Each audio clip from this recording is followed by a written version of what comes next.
The stagecoach door swung open, and Clara Whitmore stepped into a town that didn't want her, but a cowboy who'd been counting stars since April knew she was coming. She took the midnight job at his ranch, thinking it was about horses.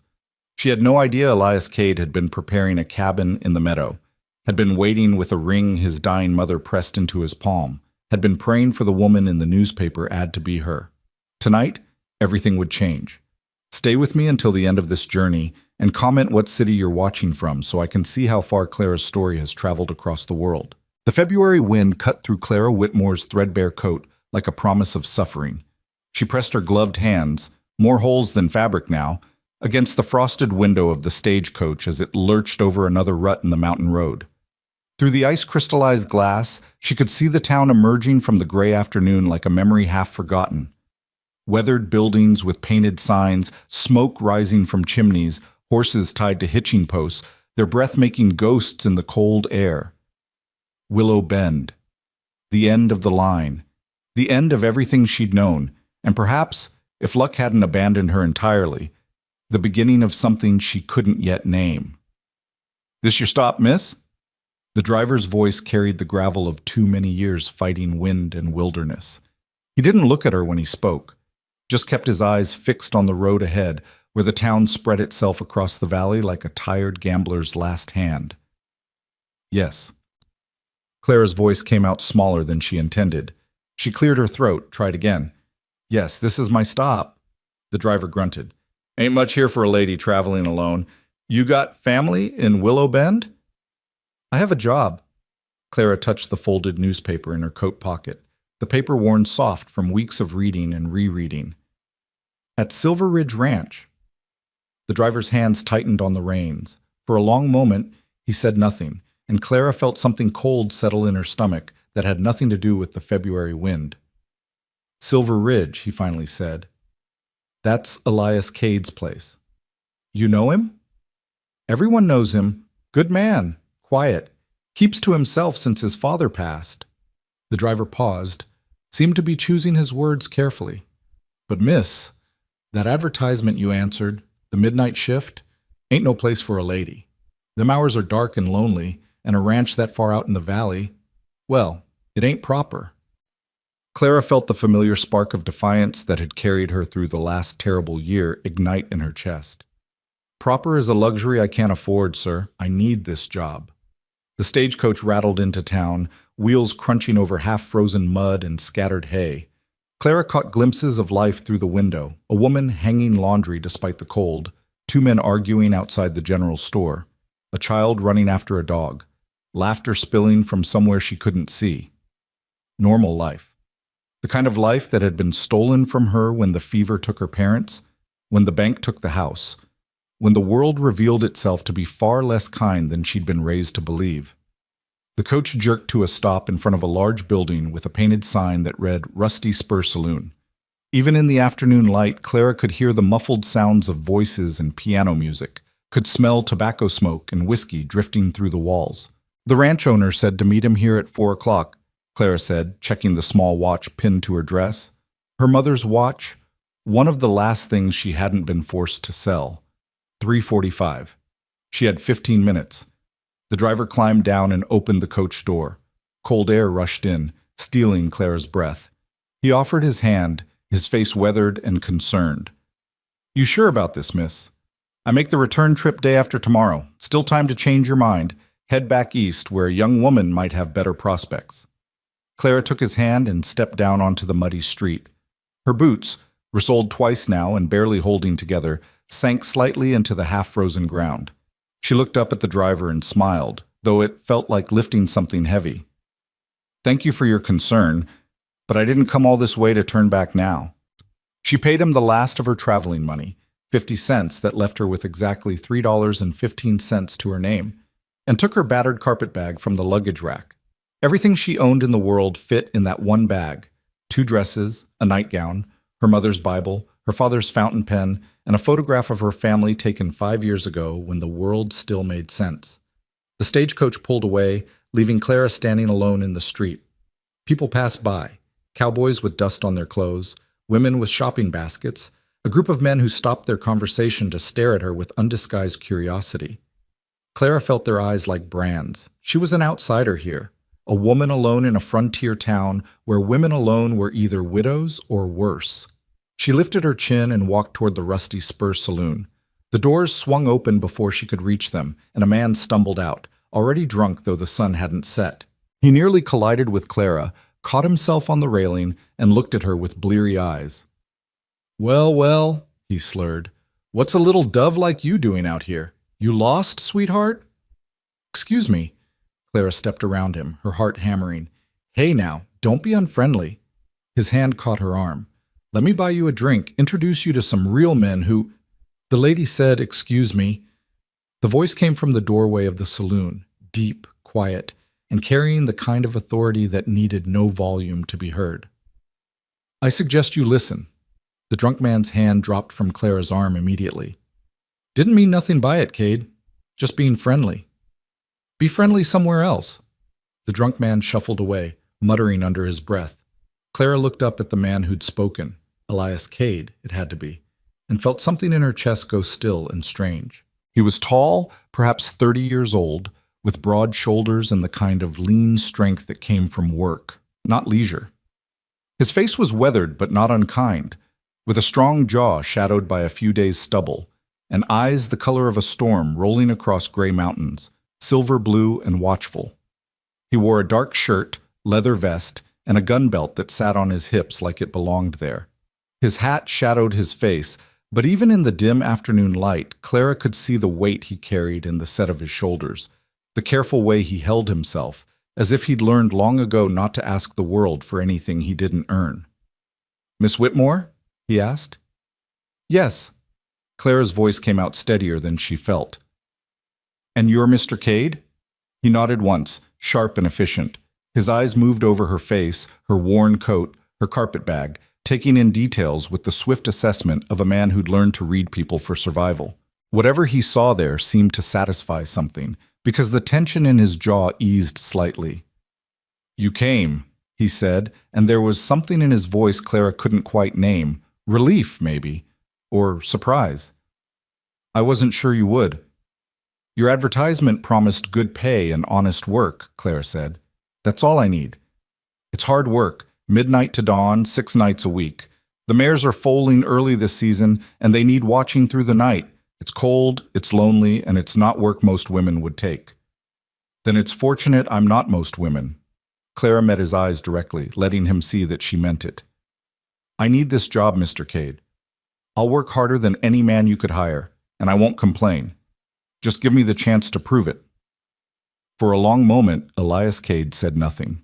He just looked at her with those storm-colored eyes, and Clara had the strangest sensation that he was seeing past her brave words to the desperation beneath, to the girl who'd lost everything and was holding herself together with pride and sheer stubborn will. Then he nodded. "Come inside.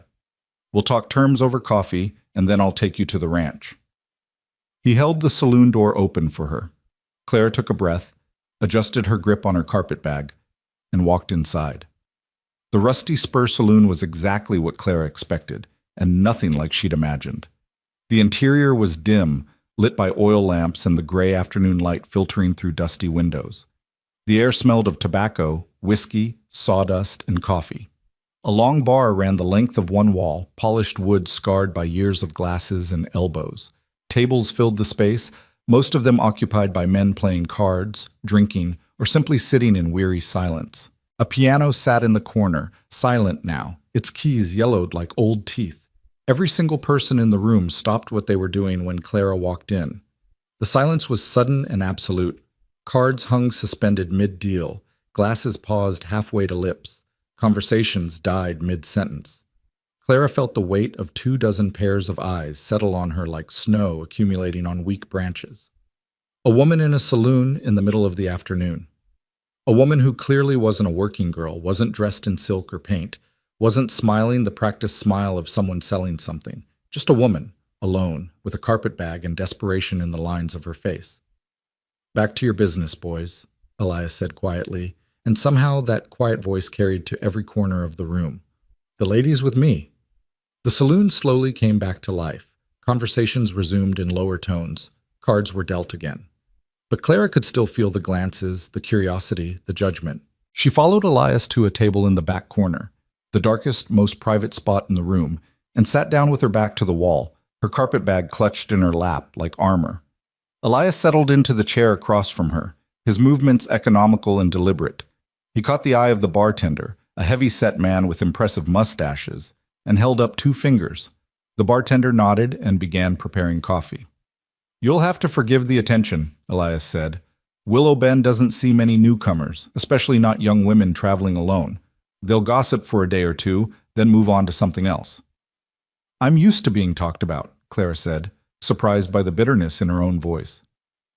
"Back east, after my parents died, after I lost the house, people had plenty to say about Clara Whitmore, the girl who thought she was too proud to accept charity, too stubborn to marry the first man who offered." "Did someone offer?" 3 someones.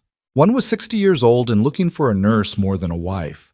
One was my age, but drank more than he earned. The third, Clara paused, remembering Thomas Fletcher's sweaty hands and presumptuous smile. The third thought that because I was desperate, I should be grateful for any attention, regardless of how I was treated. "I see." Elias's jaw tightened slightly. "And so you came west." "I came west because I'd rather take my chances with honest work in a hard place than sell myself to a man who saw me as property." Clara met his eyes. "I'm not looking for a husband, Mr. Cade. I'm looking for a job and the independence that comes with earning my own way." The bartender arrived with 2 cups of coffee, black and steaming. He set them down carefully, his eyes flicking between Clara and Elias with open curiosity before retreating. Elias wrapped his hands around his cup, but didn't drink. "The advertisement was honest about the work," he said. "Silver Ridge Ranch is 8 miles from town, up in the valley where the mountain meadows start. We run cattle and breed horses, quarter horses mostly, with some draft stock. This time of year the mares are foaling, and it happens mostly at night. They need watching. Someone to be there if there's trouble, if a foal comes wrong, if a mare needs help." "I know horses," Clara said. "My father bred them before we lost everything. I've helped with foalings before. I'm not squeamish, and I'm not afraid of work." "The hours are midnight to dawn," Elias continued. 6 nights a week, you'll have Sundays off. Pay is $30 a month, plus room and board. There's a cabin on the property you'll have to yourself. It's small, but it's warm and clean. Meals with the ranch hands if you want them, or I can arrange for supplies so you can cook for yourself." $30 a month.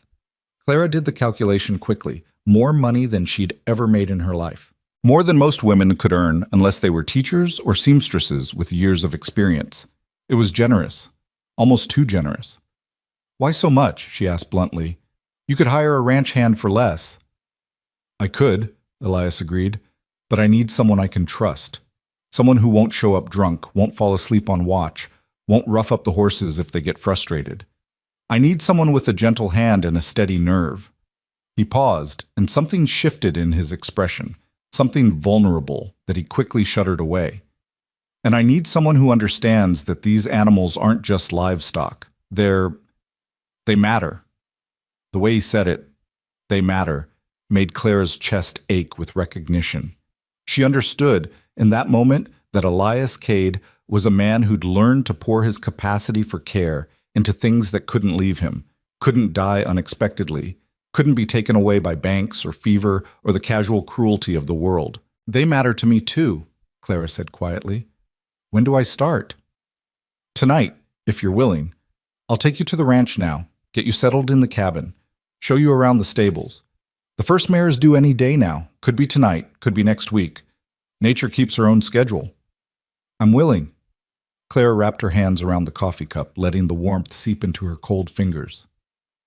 "Thank you, Mr. Cade. You won't regret hiring me." "Call me Elias," he said. "We don't stand on ceremony much out here." He finally took a sip of his coffee, watching her over the rim of the cup. "And I don't think I'll regret it. I've got a sense about people, Miss Whitmore. Have to, in this line of work. And my sense says you're exactly the kind of person I've been looking for." There was something in the way he said it, exactly the kind of person I've been looking for, that made Clara's breath catch. She told herself it was just about the job, just about her skills with horses. But the way Elias looked at her, the strange intensity in those storm-gray eyes, suggested something deeper that Clara didn't dare examine too closely. "Call me Clara," she said. "If we're going to be working together, we might as well use first names." Elias nodded. A ghost of a smile touched his mouth, there and gone so quickly, Clara almost missed it. "Clara," he said, and her name in his rough, quiet voice sounded like something precious being handled with care. They finished their coffee in companionable silence. Around them, the saloon continued its afternoon rhythm, voices rising and falling, glasses clinking, the occasional burst of laughter. Clara felt the tension in her shoulders begin to ease for the first time in weeks. She had a job. She had a place to go. It wasn't much, but it was more than she'd had when she stepped off the stagecoach. "Ready?" Elias finally asked. Clara stood, picking up her carpet bag. "Ready." They walked out of the saloon together, into the cold February afternoon. Elias's horse, a tall bay gelding with intelligent eyes, was tied to the hitching post. Next to it was a wagon with a sturdy draft horse in the traces. "We'll take the wagon," Elias said. "It's too far to walk, and your bag would be awkward on horseback." He took her carpet bag, ignoring her protest, and lifted it into the wagon bed with easy strength. Then he offered his hand to help her onto the seat. Clara hesitated for just a moment. She'd been alone for so long, had been so careful to maintain her independence, that accepting help felt like weakness. But Elias's hand was steady and his eyes were kind, and she was so tired of carrying everything by herself. She took his hand. His palm was calloused and warm even through her thin gloves. He helped her onto the wagon seat, his touch brief and respectful, then climbed up beside her and took the reins. "Hold on," he said. "The road gets rough once we leave town." The wagon lurched forward. Clara gripped the edge of the seat as they rolled down Willow Bend's main street, past the general store and the church and the small schoolhouse with its bell tower. People watched them go, curious, speculating, already weaving stories about the strange woman who'd arrived alone and left with Elias Cade. Let them talk, Clara thought. She'd survived worse than gossip.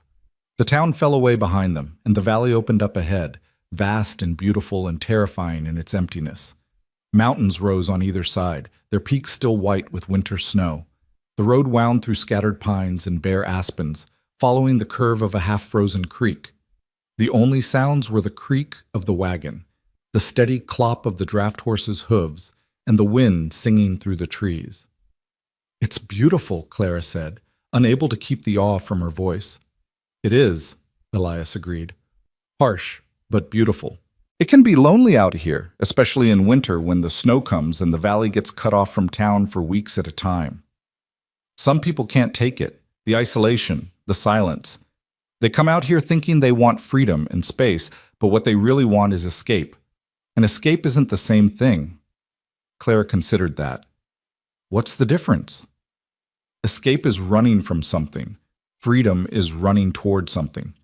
Elias kept his eyes on the road, his hand steady on the reins. People who come here to escape eventually realize they brought their problems with them. But people who come here for freedom, they find what they're looking for if they're willing to work for it. "Which one are you?" Clara asked. Elias was quiet for a long moment. "Both, I suppose. I came back here after my father died because I was running from the war, from what I'd seen and done. But I stayed because I found something worth working for. The land, the horses, a life that makes sense." He glanced at her. "What about you? Escape or freedom?" Clara thought about the question, really thought about it. "I wanted escape at first," she admitted. "After my parents died, after everything fell apart, I just wanted to run as far as I could from the pain and the memories. But somewhere on that long train ride west, it changed. I started thinking about who I could become instead of what I'd lost. So maybe I'm looking for freedom now." "Then you came to the right place," Elias said softly. They rode in silence after that, but it was a comfortable silence, the kind shared by people who understood that not everything needed to be filled with words. Clara watched the landscape roll past, the stark beauty of late winter, the promise of spring hidden beneath the frozen ground.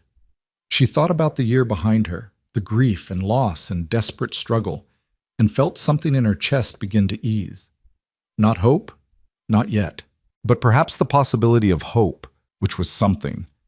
The sun was sinking toward the western mountains when Silver Ridge Ranch finally came into view. Clara's breath caught at the sight of it. The ranch spread across a wide valley meadow, sheltered by pines on three sides, and open to the south, where the mountain creek ran clear and cold. The main house was large and solidly built from logs and stone, with a wraparound porch and smoke rising from two chimneys. Nearby stood a massive barn, painted red and weathered by years of mountain weather. Beyond that were corrals, outbuildings, a chicken coop, and Clara's heart lifted, a long, low stable with Dutch doors already cracked open to the evening air. "Welcome to Silver Ridge," Elias said, and Clara heard the pride in his voice, the love for this place that he couldn't quite hide. "It's wonderful," Clara breathed. "It's home." Elias guided the wagon past the main house toward a small cabin set apart from the other buildings, nestled at the edge of the pine trees where the forest met the meadow. "That's your place there. Like I said, it's small, but it should have everything you need." The cabin was simple but charming. Log walls chinked against the cold, a stone chimney, two windows with real glass, and a solid door painted blue. Elias pulled the wagon to a stop, climbed down, and offered his hand to help Clara descend. This time she took it without hesitation. "Let me show you inside," Elias said, retrieving her carpet bag from the wagon bed. He led her to the door, produced a key from his pocket, and unlocked it. The door swung open and Clara stepped inside. The cabin was perfect. One room, but spacious and clearly well-maintained. A stone fireplace dominated one wall, already laid with kindling and logs, ready to be lit. A narrow bed stood against the opposite wall, made up with clean quilts in shades of blue and cream. There was a small table with two chairs, a rocking chair near the fireplace, shelves stocked with dishes and basic supplies, and, Clara almost laughed with relief, a proper stove in the corner, not just a fireplace for cooking. "It's not fancy," Elias said, setting her bag down near the bed. "But the roof doesn't leak, the fireplace draws well, and I had the chinking redone last fall so it stays warm. There's a pump just outside for water, and the privy is about 30 yards back in the trees. I keep it clean and stocked with lime. Firewood is in the shed attached to the back. If you need anything else, just let me know." "It's perfect," Claire said honestly. "More than perfect. I didn't expect—" She trailed off, suddenly emotional. She'd expected a bunkhouse, maybe, or a rough shed, not this cozy, carefully prepared space that felt like someone had been waiting for her. "I wanted it to be right," Elias said quietly, "for whoever took the job. A person deserves a good place to rest, especially if they're working hard hours." He moved to the fireplace and knelt to light the kindling. Within moments, flames were crackling to life, casting warm light across the cabin walls. "Fire should warm the place up in about 15 minutes. I'll let you settle in, and then I'll come back in an hour to show you the stables and introduce you to the horses." "Thank you," Clara said. "Elias, thank you for all of this." He stood, brushing soot from his hands. For a moment, he just looked at her, and Clara saw something in his face that made her heart beat faster, something tender and careful and almost afraid. "No need for thanks," he said finally. "You came a long way for this job. Least I could do is make sure you're comfortable." He moved toward the door, then paused. "Clara, I'm glad you're here. I think you're going to fit in just fine." Then he was gone, closing the door softly behind him, leaving Clara alone in her new home with a fire warming the walls and questions burning in her mind. She stood for a moment, just breathing, just letting herself believe that this was real. Then she moved to the bed, set her carpet bag down, and began to unpack her small collection of belongings.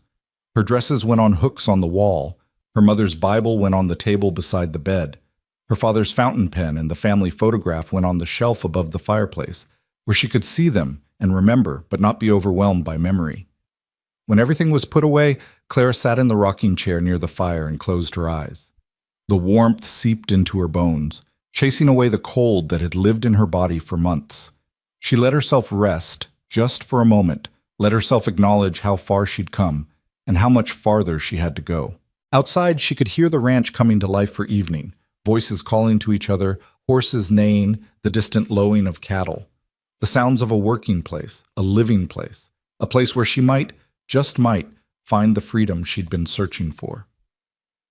When Elias knocked on her door exactly 1 hour later, Clara was ready. She'd washed her face in cold water from the pump, had pinned her hair back neatly, had put on her sturdier dress and her warmest shawl. She opened the door to find him standing there in the purple twilight, his hat in his hands. "Ready to meet the ladies?" he asked, a hint of humor in his voice. "The ladies?" "The mares. They run this ranch, whether the horses and men know it or not." He offered her his arm, and after only a brief hesitation, Clara took it. They walked together across the ranch yard toward the stables as the first stars began to appear in the darkening sky. Clara felt the solid strength of Elias's arm beneath her hand, felt the careful way he matched his stride to hers, felt the beginning of something she couldn't name taking root in her chest. She'd come west looking for a job. But as the stable doors swung open and the warm smell of hay and horses enveloped her, as Elias led her inside to meet the pregnant mares who would be her charges, Clara wondered if perhaps she'd found something more. The night was just beginning, and so, though Clara didn't know it yet, was everything else. The stable was warmer than Clara expected, heated by the bodies of a dozen horses and insulated by thick walls and generous amounts of straw. Oil lamps hung from the rafters, casting golden light across the wide central aisle that ran between the stalls. The smell was rich and familiar. Hay, leather, grain, and the clean animal warmth of well-tended horses. Clara breathed it in and felt something in her chest unknot. This, at least, was a language she spoke. "We've got 14 mares total," Elias said, leading her down the aisle. 8 of them are pregnant, all due within the next 6 weeks. The others are maiden mares we'll breed this spring. He stopped at the first stall, where a dark bay mare with a white blaze looked up from her hay, with calm, intelligent eyes. "This is Sage. She's the oldest, 11 years now, and this will be her 6th foal. She's steady, reliable, never gives us trouble." Clara approached the stall door slowly, extending her hand for Sage to sniff. The mare's nose was velvet soft against her palm, her breath warm and sweet with hay. "Hello, beautiful girl," Clara murmured. "You're going to be a mama soon, aren't you?" Sage whuffed softly, as if in agreement, and lowered her head so Clara could stroke her forehead. Clara felt Elias watching her, felt his attention like heat against her skin. "She likes you," he said. Sage doesn't warm up to strangers easily. Usually takes her a few days to decide if someone's worth her time. "Animals can tell when someone respects them," Clara said, running her hand down Sage's neck. "My father taught me that. He said if you approach a horse with fear or arrogance, they'll know it. But if you approach with respect and calm, they'll meet you halfway. Your father sounds like he was a wise man." "He was." Clara's throat tightened. "He loved horses more than anything except my mother and me. When we lost him to the fever, the horses went next. We couldn't afford to keep them. Couldn't afford to keep anything." She paused, surprised by her own honesty. She usually kept her grief locked away, but something about the quiet stable and Elias's steady presence made the truth easier to speak. Elias was silent for a moment. "I lost my father 5 years ago," he said finally. "Heart attack. He was shoeing a horse one morning, stood up, put his hand to his chest, and that was it. Gone before he hit the ground." His voice was carefully neutral, but Clara heard the pain beneath it. "He built this ranch from nothing.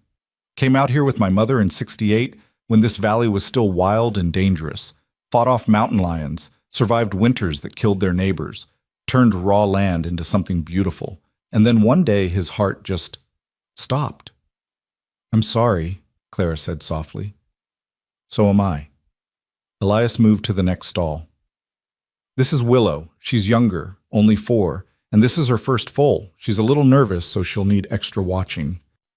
They moved from stall to stall, and Elias introduced Clara to each mare with a care that revealed how well he knew them.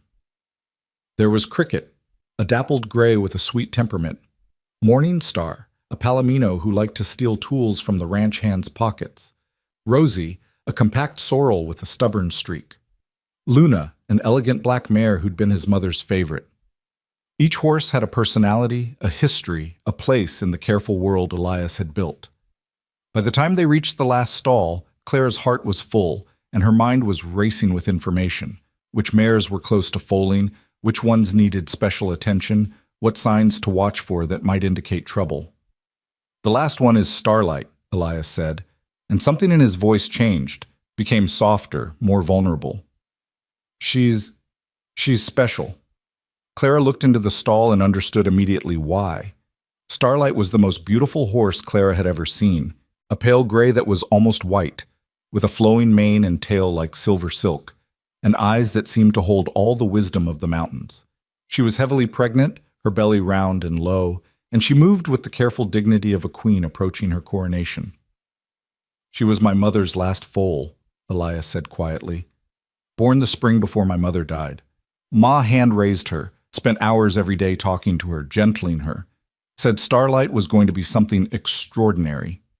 He paused, his hand resting on the stall door. Ma made me promise I'd keep her no matter what. Said that as long as Starlight was on this ranch, part of her would be here too. Clara heard the grief in his voice, the love and the loss tangled together. When did your mother pass? 3 years ago, cancer. We knew it was coming, had time to say goodbye, but that didn't make it easier. Elias's jaw tightened. She died in the spring, when the meadow was full of wildflowers. Made me carry her out to the porch so she could see them one last time. She looked at the mountains, looked at me, and said, "Promise me you'll find someone to share this with. Someone strong and kind and not afraid of hard work. Promise me you won't spend your life alone just because you're afraid of losing again." "And did you promise?" Clara asked softly. "I did. But I didn't know how to keep that promise."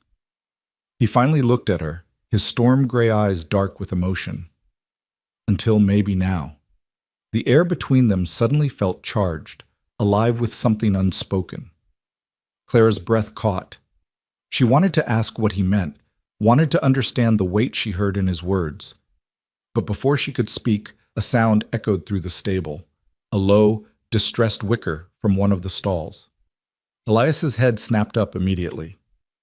"That's Willow," he said, already moving. "Something's wrong." Clara followed him down the aisle to the nervous young mare's stall. Willow was pacing, her ears flat back, her tail swishing with agitation.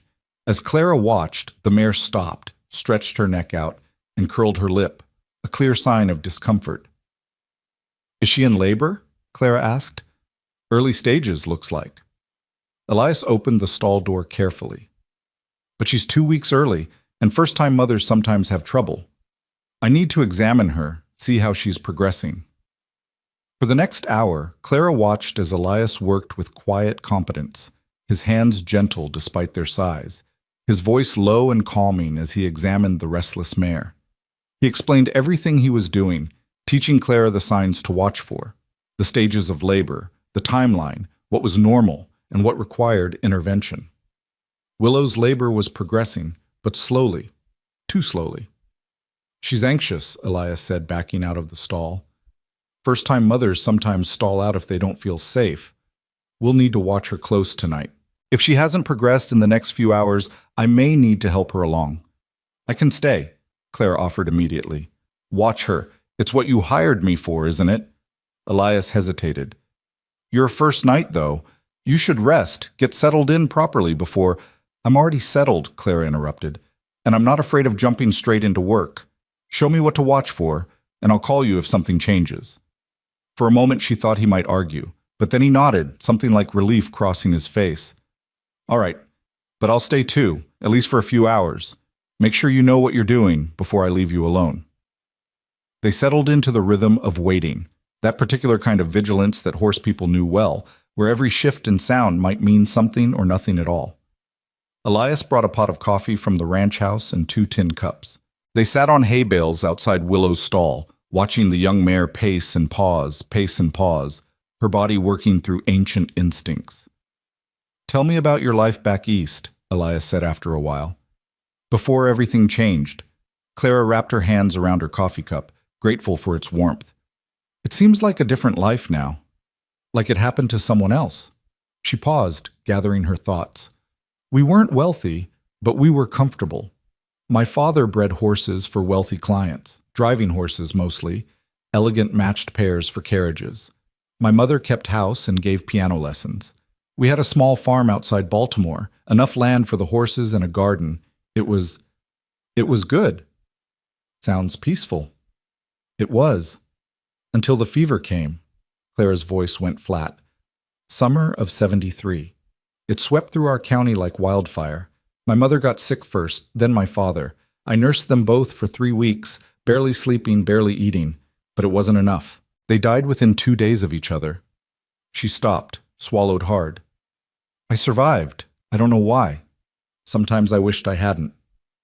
Elias said nothing, just listened with that quality of attention that made Clara feel truly heard. After they died, everything fell apart, she continued. There were debts I didn't know about. My father had borrowed against the farm to buy breeding stock, thinking he'd pay it back with the profits. But without him, there were no profits. The bank took the land, took the horses, took everything. I had 3 weeks to get out. No other family? None. My parents were both only children, and their parents were long dead. I had some friends, neighbors who felt sorry for me, but pity only goes so far. I tried to find work, governess, seamstress, anything. But single women without connections don't get far in Baltimore society. And then the men started circling. The ones who proposed, Elias said. The ones who thought a desperate woman would say yes to anything. Clara's hands tightened on her cup. The worst part was how reasonable everyone acted, like I was being foolish for not accepting. Beggars can't be choosers, Clara. Marriage would solve all your problems. You should be grateful for any offer, as if selling myself was the only sensible option.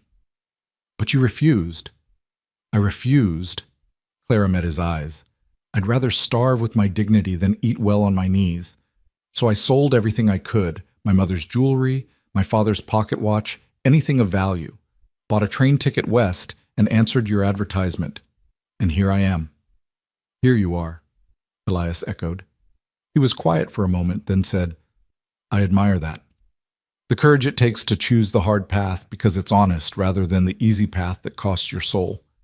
Most people don't have that kind of strength. Most people haven't lost everything. You learn what you're made of when you've got nothing left to lose. Is that what you think? Elias's voice was gentle. That you've got nothing left to lose? Clara considered the question. No, she said slowly. I suppose I do have something to lose now. This job, this chance, my self-respect. She smiled slightly. Turns out even when you think you've hit bottom, there's still farther to fall, but there's also still room to climb. Then we'll make sure you keep climbing, Elias said, and the certainty in his voice made something warm bloom in Clara's chest. Willow nickered softly from her stall. Both Clara and Elias turned immediately. The mare had stopped pacing and was lowering herself carefully to the straw, her sides heaving. She's lying down, Clara said. Is that good? Could be. Means she's getting serious about this. Elias set down his coffee and moved to the stall door. When she starts pushing, we'll know we're getting close. They watched in tense silence as Willow labored. The mare would push, rest, push again, her body working with the instinct of 1,000,000 generations. Clara found herself barely breathing, her hands clenched together, praying silently that both mother and foal would be all right. An hour passed, then another. Willow was tiring. Clara could see it. Her pushes were weaker, her rest periods longer. The foal should have appeared by now, but there was still no sign of the water breaking, no glimpse of tiny hooves. Something's wrong, Elias said grimly. The foal's not positioned right. I need to help her. What can I do? Get more lamps, we'll need better light, and fetch the medical kit from the tack room, the brown leather bag on the 3rd shelf. Quickly now. Clara ran. She gathered lamps from other parts of the stable, lighting them with shaking hands, arranging them around Willow's stall until it was bright as day. She found the medical kit exactly where Elias said it would be, organized, clean, ready for emergencies. When she returned, Elias had removed his vest and rolled up his sleeves, his face set with determination. Hold the lamp here, he directed. Keep it steady. I need to reach in, feel what's happening, maybe reposition the foal if I can. Clara held the lamp with both hands, forcing them not to shake. She watched as Elias worked, his face tight with concentration, his hands disappearing as he examined the struggling mare. Willow groaned, a deep animal sound of pain and exhaustion, and Clara felt tears prick her eyes. "Come on, girl," Elias murmured. "Come on, sweet thing. Let me help you. We're going to get your baby out safe, I promise." Time seemed to stretch and compress. Minutes felt like hours. Elias's forehead was beaded with sweat despite the cool air. Clara's arms burned from holding the lamp steady, but she didn't dare lower it. "There," Elias said suddenly. Yes, the foal's front legs were bent back. I've straightened them. Now we just need... Willow, push, Mama, push!" The mare pushed. Clara saw the water break, saw the first glimpse of pale hooves, and her heart soared. "That's it," Elias encouraged. "That's it, girl. One more big push." Willow pushed again with everything she had left. The foal's nose appeared, then its head, and suddenly Elias was guiding the shoulders out, supporting the wet, slippery body as the foal slid into the world in a rush of fluid and membrane. For one terrible moment, the foal didn't move. It lay still in the straw, too still, and Clara's breath caught in her throat. Then Elias cleared the membrane from its nose and mouth, rubbed its chest vigorously with a handful of straw, and the foal gasped, once, twice, and drew its first shuddering breath. "There you go," Elias said softly. "There you go, little one. Welcome to the world." Willow lifted her head, her exhaustion momentarily forgotten as she nickered to her baby. She struggled to her feet, instinct driving her despite her weariness, and began licking the foal, cleaning it, claiming it as her own. Clara set down the lamp with trembling hands and covered her mouth, trying not to sob with relief. She'd helped with foalings before, but never one so difficult, never one where she'd truly feared they might lose both mare and foal. "It's a filly," Elias said, standing and wiping his hands on a towel. His face was transformed by a smile of pure joy. A beautiful little filly. "She's perfect," Clara whispered, watching as the foal, already trying to stand on impossibly long, wobbly legs, nuzzled against her mother. "They're both perfect." "Thanks to you." Elias turned to her. "You kept calm, followed directions, didn't panic. A lot of people freeze in situations like that. But you stayed steady." "I just held a lamp," Clara protested. "You did more than that. You were here, you helped, and you didn't give up on them." He paused, his eyes holding hers. "That's what I need, Clara. Someone who doesn't give up. Someone I can count on."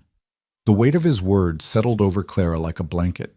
She realized that this wasn't just about the horses, wasn't just about a job. Elias was trusting her with something precious. His animals, his ranch, the legacy his parents had built. And more than that, he was trusting her not to leave, not to disappoint him, not to be another loss in a life that had already held too many. "I won't let you down," she said quietly. "I promise." "I believe you." They stayed in the stable until dawn, watching as Willow bonded with her filly, making sure both were healthy and stable.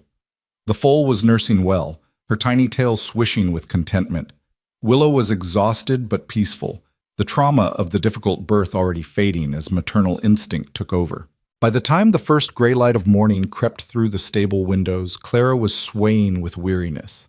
She'd been awake for nearly 24 hours, the long stagecoach ride, the arrival in town, settling into the cabin, and then the all-night vigil with Willow. Her eyes felt full of sand, and her body ached from tension and cold. "You need rest," Elias said, noticing her exhaustion. "Go back to your cabin, sleep for a few hours. I'll watch the stable." "But I'm supposed to work nights," Clara protested weakly. "And you will, starting tonight. But you've more than earned some rest after helping deliver a foal on your first day." He smiled, and Clara realized it was the first real smile she'd seen from him. Not just a ghost of amusement, but genuine warmth that lit up his face and made him look younger, less burdened. "Go on, I'll wake you in time for supper." Clara was too tired to argue. She walked back to her cabin through the dawn light, her legs heavy as stones. The ranch was stirring to life around her. Ranch hands emerging from the bunkhouse, smoke rising from the main house chimney, roosters crowing their territorial claims. She heard voices calling good morning, felt curious eyes on her back, but she was too weary to care. Inside her cabin, the fire had burned down to embers, but the room was still warm. Clara barely managed to remove her boots before collapsing onto the bed, not even bothering to change out of her dress or let down her hair. She pulled the quilt over herself and closed her eyes. Sleep took her instantly, pulling her down into darkness where she dreamed of horses being born under starlight, and a man with storm-gray eyes who looked at her like she mattered. When Clara woke, the light through the windows was golden amber, late afternoon. She lay still for a moment, disoriented, her body stiff from sleeping in her clothes. Then memory returned in a rush. The train, the town, the ranch, Willow and her filly, Elias's quiet strength and careful kindness. She sat up slowly, pushing hair from her face. Her stomach growled, reminding her that she'd barely eaten yesterday. She changed into her other dress, a simple dark blue wool, patched but clean, and did her best to make herself presentable. Her hair was a disaster, full of straw and tangles, but she managed to brush it out and pin it back into a respectable bun. A knock at the door made her jump. "Clara, you awake?" Elias's voice was muffled through the wood. She opened the door to find him standing there with a covered basket. He'd cleaned up since she'd last seen him. Fresh shirt, shaved face, hair damp from washing. He looked tired but satisfied. "Brought you some supper," he said, offering the basket. "Figured you might be hungry. My brother Luke made it. He does most of the cooking for the ranch hands." "You have a brother?" Clara took the basket, surprised by its weight. "Half-brother, technically. My father's son from his first marriage. Luke's mother died when he was young, and then Pa married my mother. Luke's older than me by 8 years, but we're close." Elias leaned against the doorframe. "He's been running the ranch with me since Pa died. You'll meet him properly at suppers tomorrow. He's been in town dealing with suppliers all day." Clara lifted the cloth covering the basket and found fried chicken, biscuits, beans, and a thick slice of apple pie. Her mouth watered. "This is too much. Luke always cooks too much. Says he'd rather have leftovers than let someone go hungry." Elias paused. "How'd you sleep?" "Like the dead." Clara realized how that sounded and winced. "I mean, I know what you mean." His eyes crinkled with amusement. "That's good. You needed it. Willow and the filly are doing well, by the way. Both strong and healthy. I've been checking on them every few hours." "Have you slept at all?" "A little. Few hours after you left and another hour this afternoon. I'm used to broken sleep during foaling season." Clara studied his face, the shadows under his eyes, the weariness in the set of his shoulders. "How long has it been since you slept a full night?" The question seemed to catch him off guard.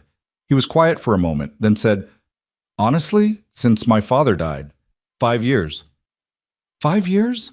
Clara was shocked.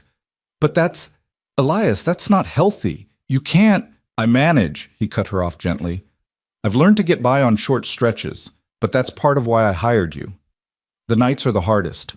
When it's dark and quiet, and there's nothing to do but think, that's when the ghosts come calling. If someone else is watching the horses, maybe I can finally rest." The vulnerability in his admission made Clara's chest ache. She understood now why he'd been so particular about finding the right person, why he'd been willing to pay so well.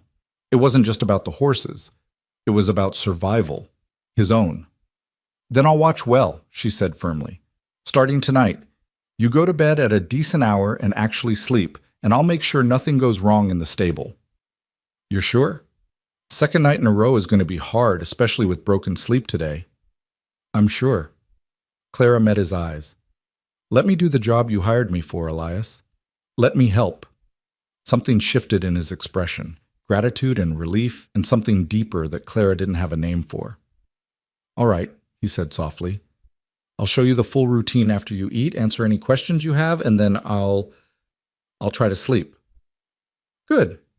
Clara glanced at the basket of food. "Have you eaten?" "Not yet." "Then sit down and share this with me. There's way too much for one person, and your brother will be insulted if I don't finish it." Elias hesitated, then smiled. That real smile again that transformed his face. "Luke will be insufferable if he thinks his cooking impressed you. But all right, if you're offering." They sat at the small table in Clara's cabin, sharing the meal between them, and for the first time since she'd lost her parents, Clara didn't eat alone. They talked as they ate. Easy conversation about the ranch, the horses, the valley's harsh winters and spectacular springs. Elias told her about growing up here, about learning to ride before he could walk, about the grizzly bear his father killed when Elias was 6 years old. "The bear came down from the mountains during a drought," Elias said, breaking apart a biscuit. "Desperate for food, bold with hunger. It killed one of our cows and was going after another when Pa heard the commotion. He grabbed his rifle and went out there in the dark, just him and a lamp, killed the bear with one shot between the eyes. He sounds fearless, Clara said. He was. Or maybe he was just too stubborn to be afraid. He used to say that the land rewards courage and punishes hesitation, that if you're going to live in wild country, you have to be willing to fight for what's yours. Elias smiled slightly. My mother said he was part mountain lion himself, the way he'd charge at danger. She was the calm one, the steady one. Between them, they were unstoppable. You miss them. Every day. He looked at her. Do you? Miss your parents? Every day, Clara echoed. Sometimes I'll forget for a few minutes, get caught up in something, and then it hits me all over again that they're gone, that I can't ask my mother's advice or hear my father's laugh. The grief gets quieter over time, but it never really leaves. No, Elias agreed quietly. It doesn't. You just learn to carry it. They finished the meal in comfortable silence, and Clara realized that this, sharing food and grief and quiet understanding with someone who didn't try to fix what couldn't be fixed, was a kind of healing she hadn't known she needed. After they ate, Elias walked Clara through the full evening routine. He showed her how to check each mare, what to note in the logbook he kept in the tack room, what signs indicated imminent labor versus early labor versus false labor. He explained the emergency protocols, where to find him if something went wrong, how to handle complications she could manage alone, and which ones required immediate help. Trust your instincts, he said as they stood in the stable aisle with the last light of day fading through the windows. If something feels wrong, it probably is. Don't hesitate to wake me. I'd rather be woken unnecessarily 10 times than sleep through one crisis. I understand, Clara said. I'll be careful. I promise. Elias nodded. He seemed reluctant to leave, kept finding one more thing to show her, one more instruction to give. Finally, he ran out of reasons to stay. I guess I should go, he said. Let you get to work. I'll be in the main house if you need me. My room is the one in the back corner facing the stable. Just knock loud and I'll hear you. I'll be fine, Clara assured him. Go rest, Elias. You've earned it. He studied her face for a long moment, those storm-gray eyes searching for something. Then he nodded, touched the brim of his hat in a gesture that was oddly formal and sweet, and walked out into the twilight. Clara watched him go. Watched until he disappeared into the main house and a lamp flickered to life in a back window. Then she turned to face the stable, the mares, the long night ahead, and she smiled. This was her place now. This was her purpose. And for the first time in longer than she could remember, Clara Whitmore felt like she was exactly where she belonged. The night deepened around the ranch, and Clara began her watch. The first week passed in a rhythm that Clara's body learned before her mind fully grasped it. She slept in fragments during the day, woke to late afternoon light streaming through her cabin windows, ate whatever Luke left in a basket on her doorstep, and walked to the stable as the sun painted the western mountains gold and crimson.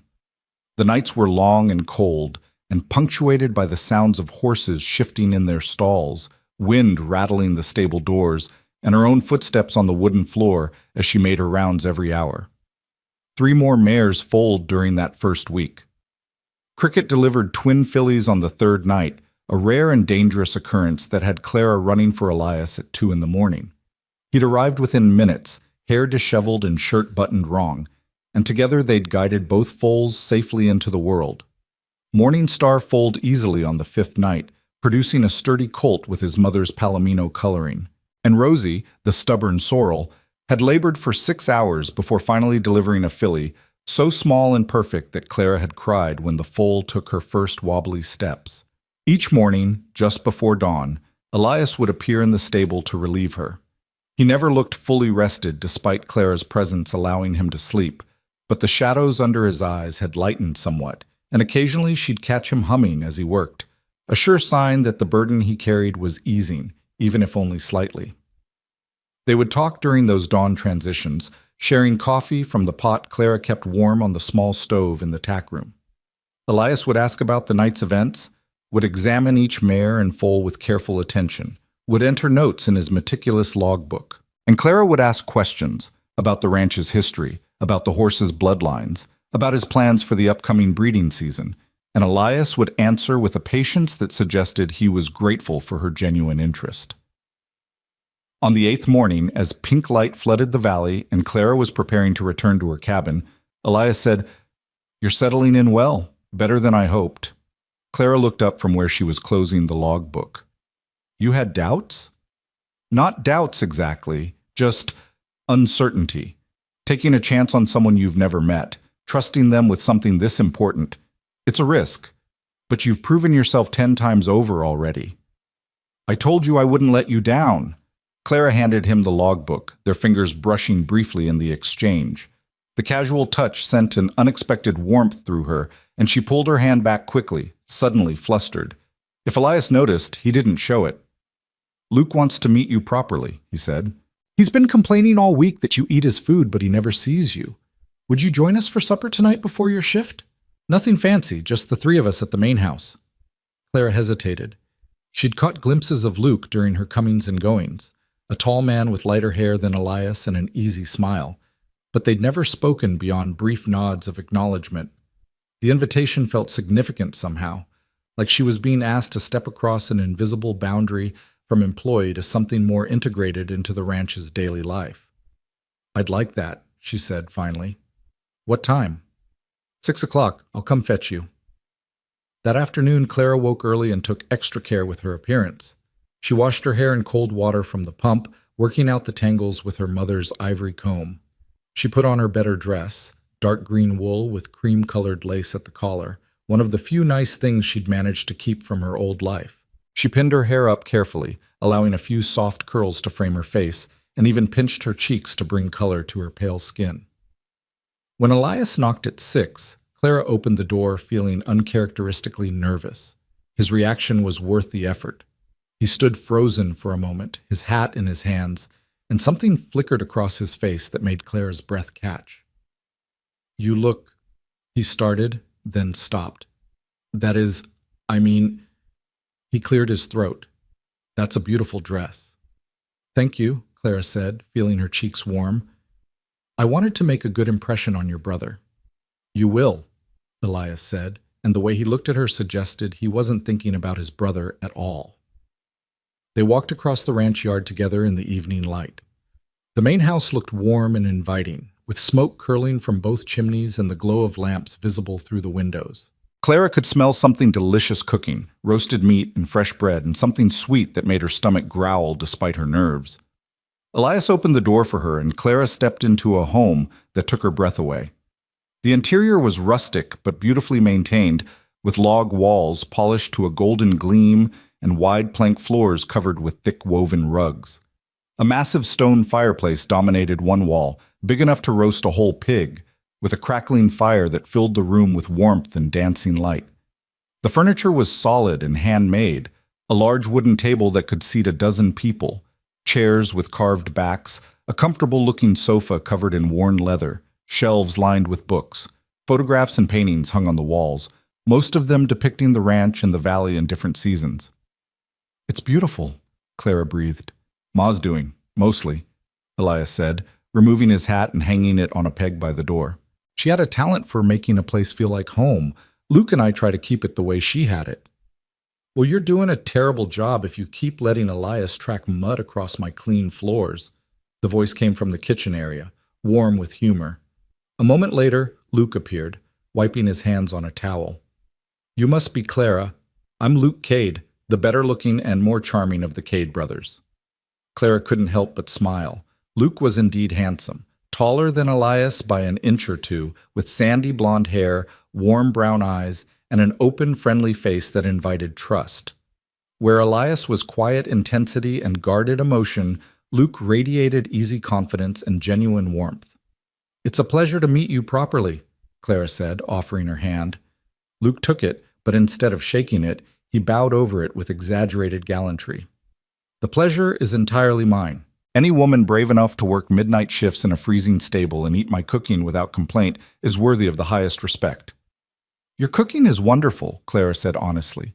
"Best meals I've had in months." "See?" Luke shot a triumphant look at Elias. "She appreciates me. unlike certain grumpy younger brothers who act like eating is a chore.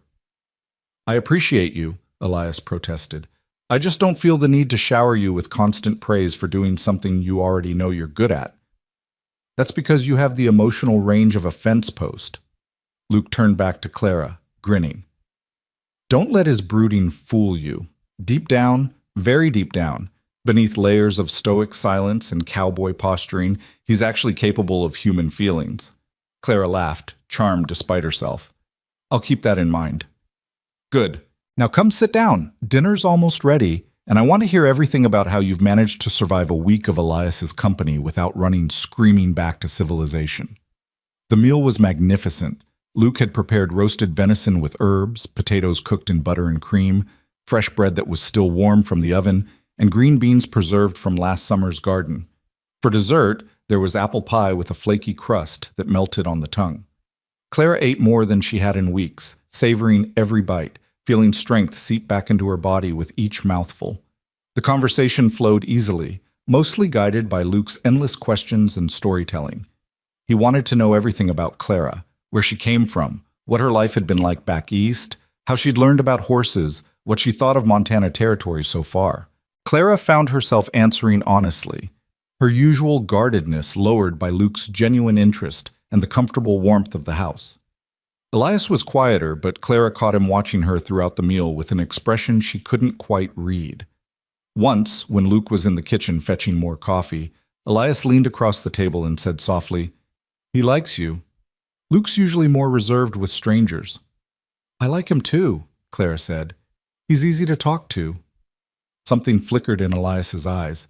Disappointment, maybe, or worry. "He is that. Charming, funny, good-looking, everything I'm not." Clara frowned, puzzled by the sudden tension in his voice. "Elias?" But Luke returned then, cutting off whatever she might have said. He poured fresh coffee for everyone and settled back into his chair with a satisfied sigh. "So, Clara, I have to ask, what made you answer that advertisement? Montana Territory is about as far from Baltimore as a person can get without leaving the country. Most Eastern ladies wouldn't even consider it." "Most Eastern ladies have better options," Clara said. She traced the rim of her coffee cup with one finger. "I didn't. After my parents died and I lost everything, I could either marry a man I didn't love or find my own way. The advertisement promised good pay and honest work. That was enough." "Brave choice," Luke said. "Or possibly crazy. I haven't decided which yet." "Perhaps both," Clara allowed, smiling slightly. "Definitely both," Elias muttered, but his eyes were warm. They talked late into the evening, long past when Clara should have headed to the stable. Luke regaled them with stories from town. Apparently he was courting the school teacher, a woman named Sarah, who had strong opinions about grammar and weak knees for Luke's dimples. Elias contributed occasional dry observations that made Clara laugh. And Clara, feeling more relaxed than she had in months, found herself sharing memories of her parents, stories from her childhood, small pieces of herself that she usually kept locked away. Finally, reluctantly, Clara checked the watch pinned to her dress. "I should go. It's nearly 8, and I need to start my rounds." "I'll walk you," Elias said immediately. Luke raised an eyebrow but said nothing, just smiled into his coffee cup in a way that suggested he knew something Clara didn't. Outside, the night was cold and clear, with a million stars scattered across the black sky. Clara's breath made clouds in the air, and she pulled her shawl tighter around her shoulders. Elias walked beside her, close enough that she could feel the warmth radiating from his body. "Thank you for tonight," Clara said. "Your brother is wonderful. You're both wonderful. I haven't felt this welcome in a long time." "You are welcome," Elias said quietly. "More than you know." They reached the stable and Elias opened the door for her. The interior was warm and dim, lit by the single lamp Clara had left burning. The horses nickered softly at their arrival, familiar now with her nighttime presence. "Clara," Elias said, and something in his voice made her turn to face him. He stood in the doorway, backlit by starlight, his face shadowed but his eyes visible, intense and uncertain and full of something that made her heart race.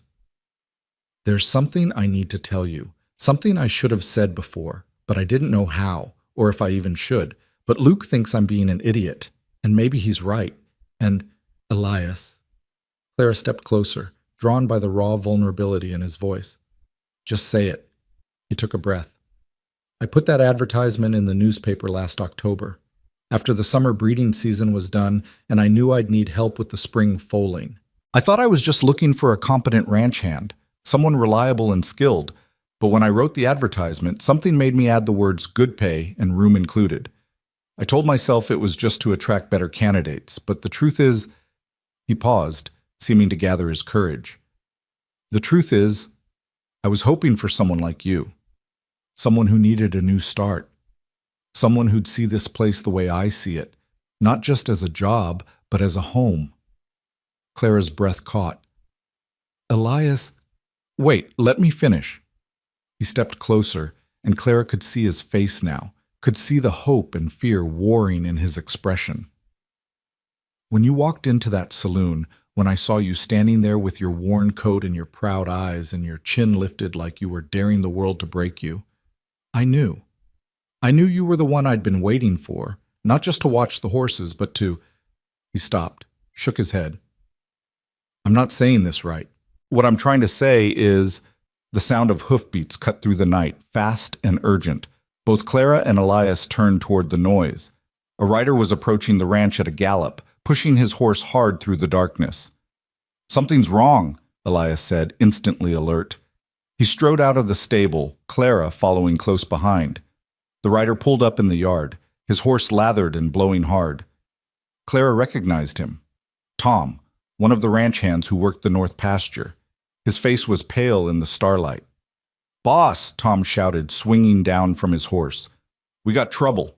Rustlers hit the north herd. They got away with maybe 20 head, and they shot Pete when he tried to stop them. Elias went very still, his face hardening into something cold and dangerous. How bad is Pete? Shoulder wound. He'll live, but he needs a doctor. We got him back to the north camp and stopped the bleeding, but I'll ride for town, get Doc Miller. Elias was already moving toward the stable where his horse was kept. Luke, he shouted toward the house. Luke, get out here. Luke appeared at a run, taking in the scene instantly. What happened? Rustlers. Pete's shot. I'm going for the doctor. Elias was saddling his bay gelding with swift, economical movements. Take the men, track those rustlers, but don't engage unless you have to. I want them caught, but I want everyone safe more. Understand? Understood. Luke was already heading for his own horse, shouting orders to the ranch hands who were emerging from the bunkhouse. Clara stood frozen, watching the controlled chaos, feeling helpless and afraid. Elias swung into the saddle, his face grim, and for a moment Clara thought he would just ride off into the night without another word. But he paused, his eyes finding hers across the yard. Clara, he called, watch the stable, watch the mares. Don't leave them unguarded. I won't, she promised. But Elias, be careful. Please. Something in his expression softened. I will. I promise. Then he was gone, his horse's hooves throwing up dirt as he galloped toward the road to town. Luke and 6 ranch hands thundered off in the opposite direction, toward the north pasture where the rustlers had struck. Within minutes, the ranch was quiet again. Empty except for Clara and the nervous energy crackling in the air. Clara stood in the yard for a long moment, her heart pounding, her mind racing. Then she turned and walked back into the stable, back to the mares who depended on her, back to the job she'd been hired to do.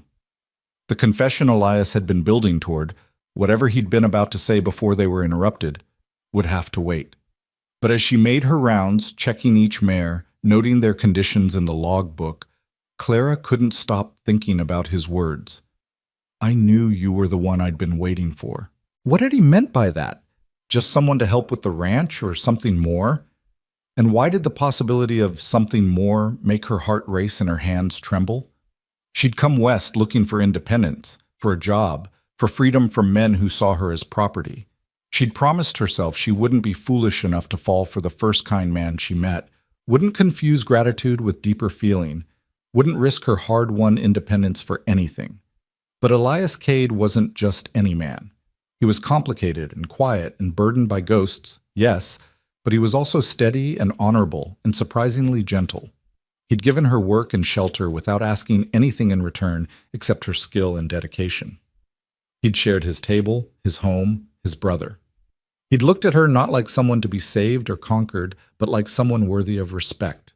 And when he looked at her with those storm-gray eyes, she felt something she'd thought died with her parents. The possibility of belonging to something again.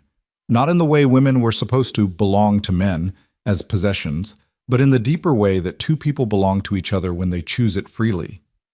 "I'm being foolish," Clara whispered to Sage, who'd come to the stall door looking for attention. "I barely know him. It's only been a week. I can't possibly—" Sage snorted softly, as if disagreeing. Clara laughed despite her worry. "What do you know about it? You're a horse."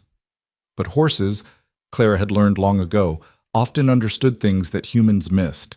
The way Sage looked at her with those calm, wise eyes suggested the mare knew exactly what Clara was feeling and wasn't judging her for it at all. The night stretched on.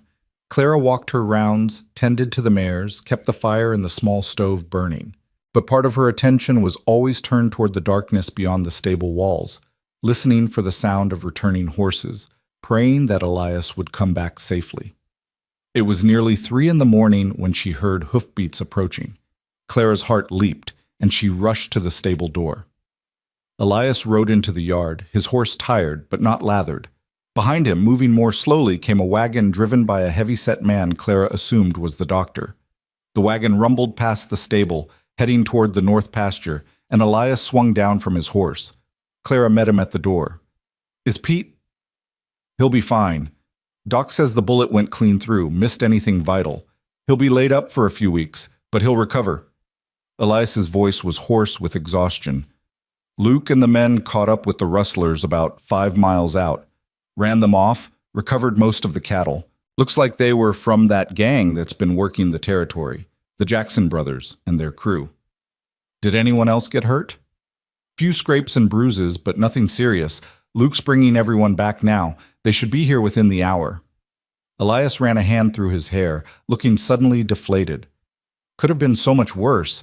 If Pete had been a better shot, or if those rustlers had been meaner, we could be burying someone tonight instead of just patching them up. Without thinking, Clara reached out and touched his arm. "But you're not. Everyone's safe. You got the doctor in time. Luke recovered the cattle, and nobody died. That's what matters." Elias looked down at her hand on his arm, and when he raised his eyes to her face, Clara saw something raw and unguarded in his expression. "When I was riding to town, all I could think about was what I'd said to you before Tom arrived. How I'd started to tell you something important, and then I didn't get to finish. And I thought, what if something happens to me? What if I don't get another chance? What if you never know?" He stopped, swallowed hard. "Clara, I need to tell you something I should have said from the beginning." "All right," Clara said softly. Her hand was still on his arm, and she could feel the tension in his muscles, the rapid beat of his pulse. "I'm listening." "I started building a cabin last April," Elias said, the words coming in a rush now, as if he'd held them back too long. "Out in the North Meadow, where the aspens grow thick and the wildflowers bloom in spring. It's not finished yet, just the frame and part of the walls. I've been working on it in my spare time, a little bit each week. Luke keeps asking why I'm bothering, who it's for, and I couldn't answer him because I didn't know.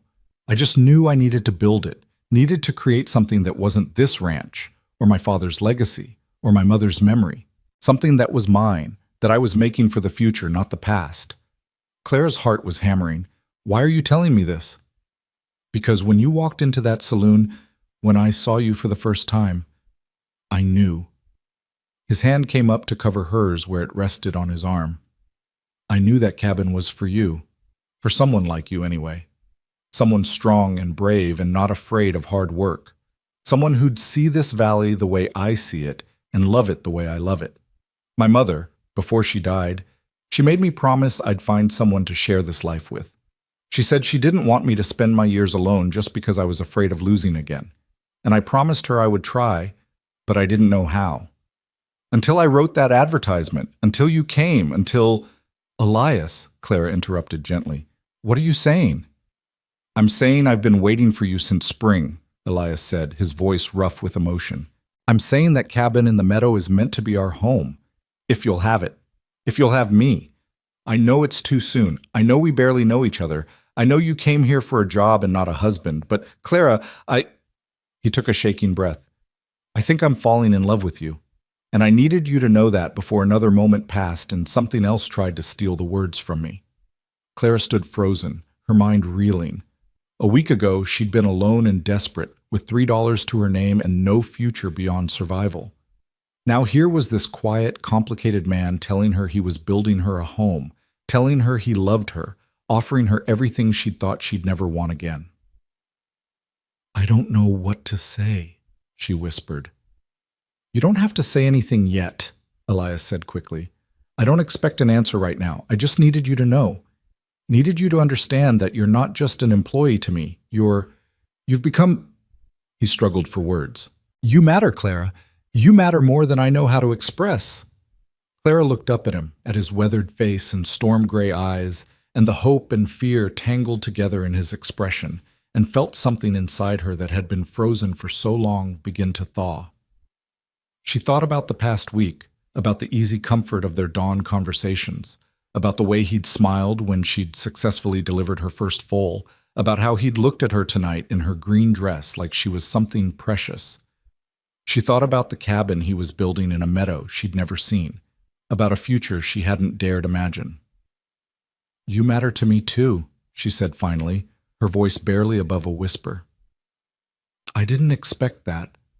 I came here thinking I'd keep my heart locked away, that I'd never risk it again, but you've been so kind, so patient, so steady. You make me feel safe in a way I haven't felt since my parents died, and that terrifies me because I don't know if I can survive losing that feeling again. You won't lose it, Elias said fiercely. I won't let you. Hoofbeats interrupted them again, Luke and the ranch hands returning from their pursuit of the rustlers. The moment shattered, reality crashing back in. Elias stepped back reluctantly, releasing Clara's hand, but his eyes held hers for one more heartbeat. We'll talk more, he said, when things are calmer, but Clara, think about what I said, please. Then he was striding across the yard to meet his brother, to hear the full report, to handle the crisis that had temporarily derailed everything.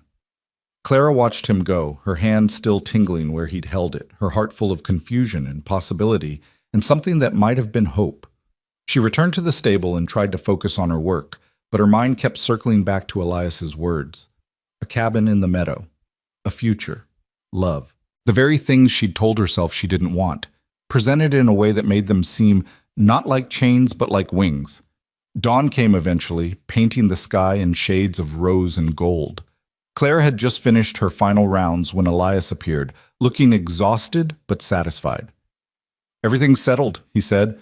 Pete's resting comfortably, the cattle are back in the north pasture, and the sheriff's been notified about the Jackson gang. Luke thinks they won't try this ranch again. We made it clear we won't be easy targets. That's good, Clara said. She wanted to ask about their interrupted conversation, wanted to tell him she'd been thinking about his words all night, but the moment didn't feel right with other ranch hands moving about and the morning routine beginning. Elias seemed to understand. Get some rest, he said softly. We'll talk tonight before your shift, just you and me without interruptions, all right? All right, Clara agreed. She walked back to her cabin as the ranch came to life around her, and for the first time since she'd lost everything, Clara Whitmore allowed herself to imagine a future that included more than just survival.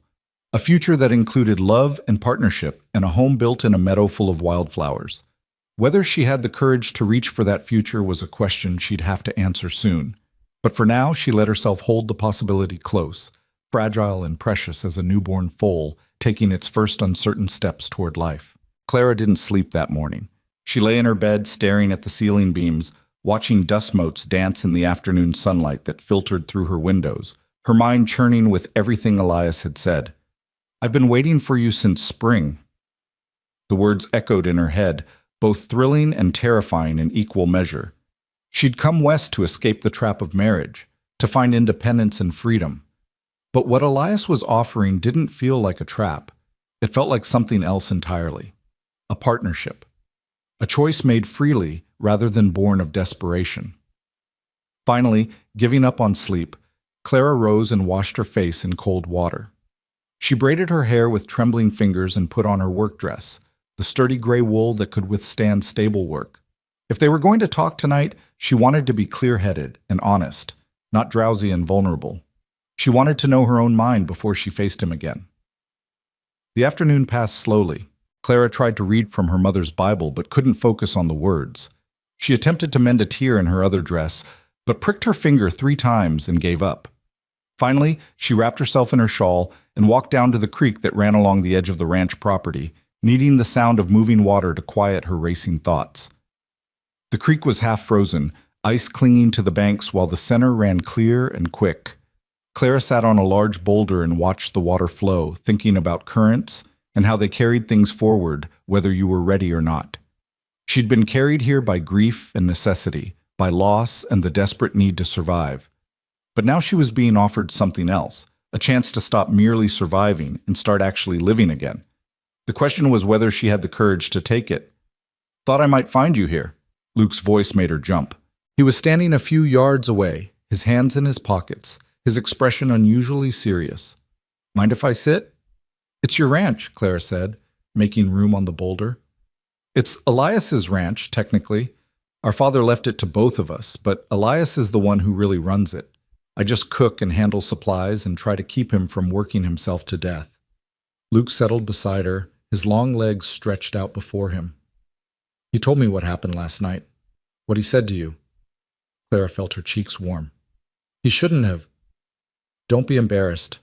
I already knew anyway. I've known since the day you arrived, and I saw how he looked at you." Luke picked up a small stone and tossed it into the creek. "Elias isn't good with words, Clara. He keeps everything locked up inside. Thinks he has to be strong and stoic all the time, because that's what Pa taught him.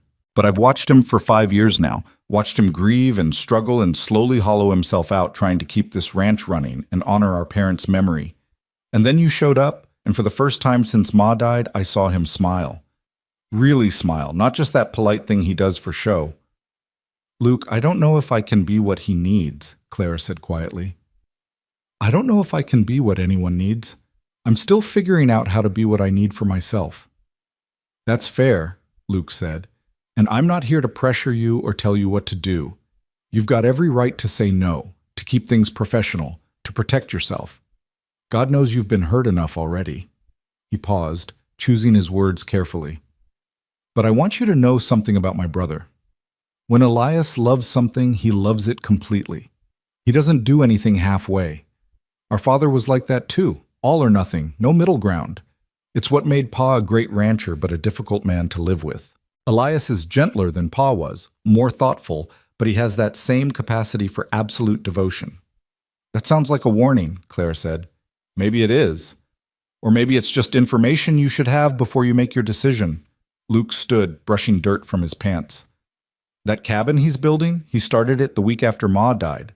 Spent 3 years on it, working whenever he could spare the time. He told everyone, including me, that it was just a project to keep busy. But I knew better. I knew he was building it for someone specific, even if he didn't know who she was yet. He was building it on faith that someday someone would come along who'd make all this—" He gestured at the valley, the mountains, the vast Montana sky. "Worth sharing." Clara's throat tightened. "And he thinks I'm that person?" "He knows you are." "And Clara?" "I think so too." Luke smiled gently. "Whatever you decide, you'll still have a job here, still have a place on this ranch. Elias would never use your employment as leverage. But if you can find it in yourself to trust him, to trust this, I think you might find what you came west looking for." He walked away before Clara could respond, leaving her alone with the creek and her thoughts and the weight of a decision that felt too big for one person to carry. As the sun sank toward the western peaks, Clara made her way back to her cabin. She changed into her green dress again, the one that had made Elias's breath catch the night before, and let her hair down, brushing it until it shone. She wanted to look like herself when she faced him, not like someone trying to be something she wasn't. If they were going to have this conversation, she needed to do it honestly. The knock came at precisely 6 o'clock. Clara opened the door to find Elias standing there, freshly shaved and wearing a clean shirt the color of storm clouds. He held his hat in his hands and looked as nervous as Clara felt. "I thought we could talk while we walk," he said. "If you're willing, I want to show you something." "All right," Clara said, reaching for her shawl. They walked together through the ranch yard and past the stables, heading north toward a part of the property Clara hadn't yet explored. The evening air was cold and sharp, scented with pine and coming snow. Neither of them spoke, but the silence felt companionable rather than awkward, as if they both understood that some conversations required the right setting. After about 20 minutes, the path opened into a meadow that took Clara's breath away. It was nestled in a natural bowl of land, surrounded by aspen trees whose bare branches caught the last golden light of day. Even in late winter, with the grass brown and patches of old snow lingering in the shadows, Clara could imagine how beautiful this place would be in spring, carpeted with wildflowers, alive with birdsong, perfect and private and peaceful. In the center of the meadow stood the frame of a cabin. It was larger than Clara's current cabin, maybe twice the size, with solid log walls already halfway completed and a stone chimney rising against the darkening sky. The roof beams were in place, waiting for shingles. Windows were framed but not yet filled. A wide porch wrapped around the front, and Clara could see where Elias had carefully leveled the ground and laid a foundation that would last for generations.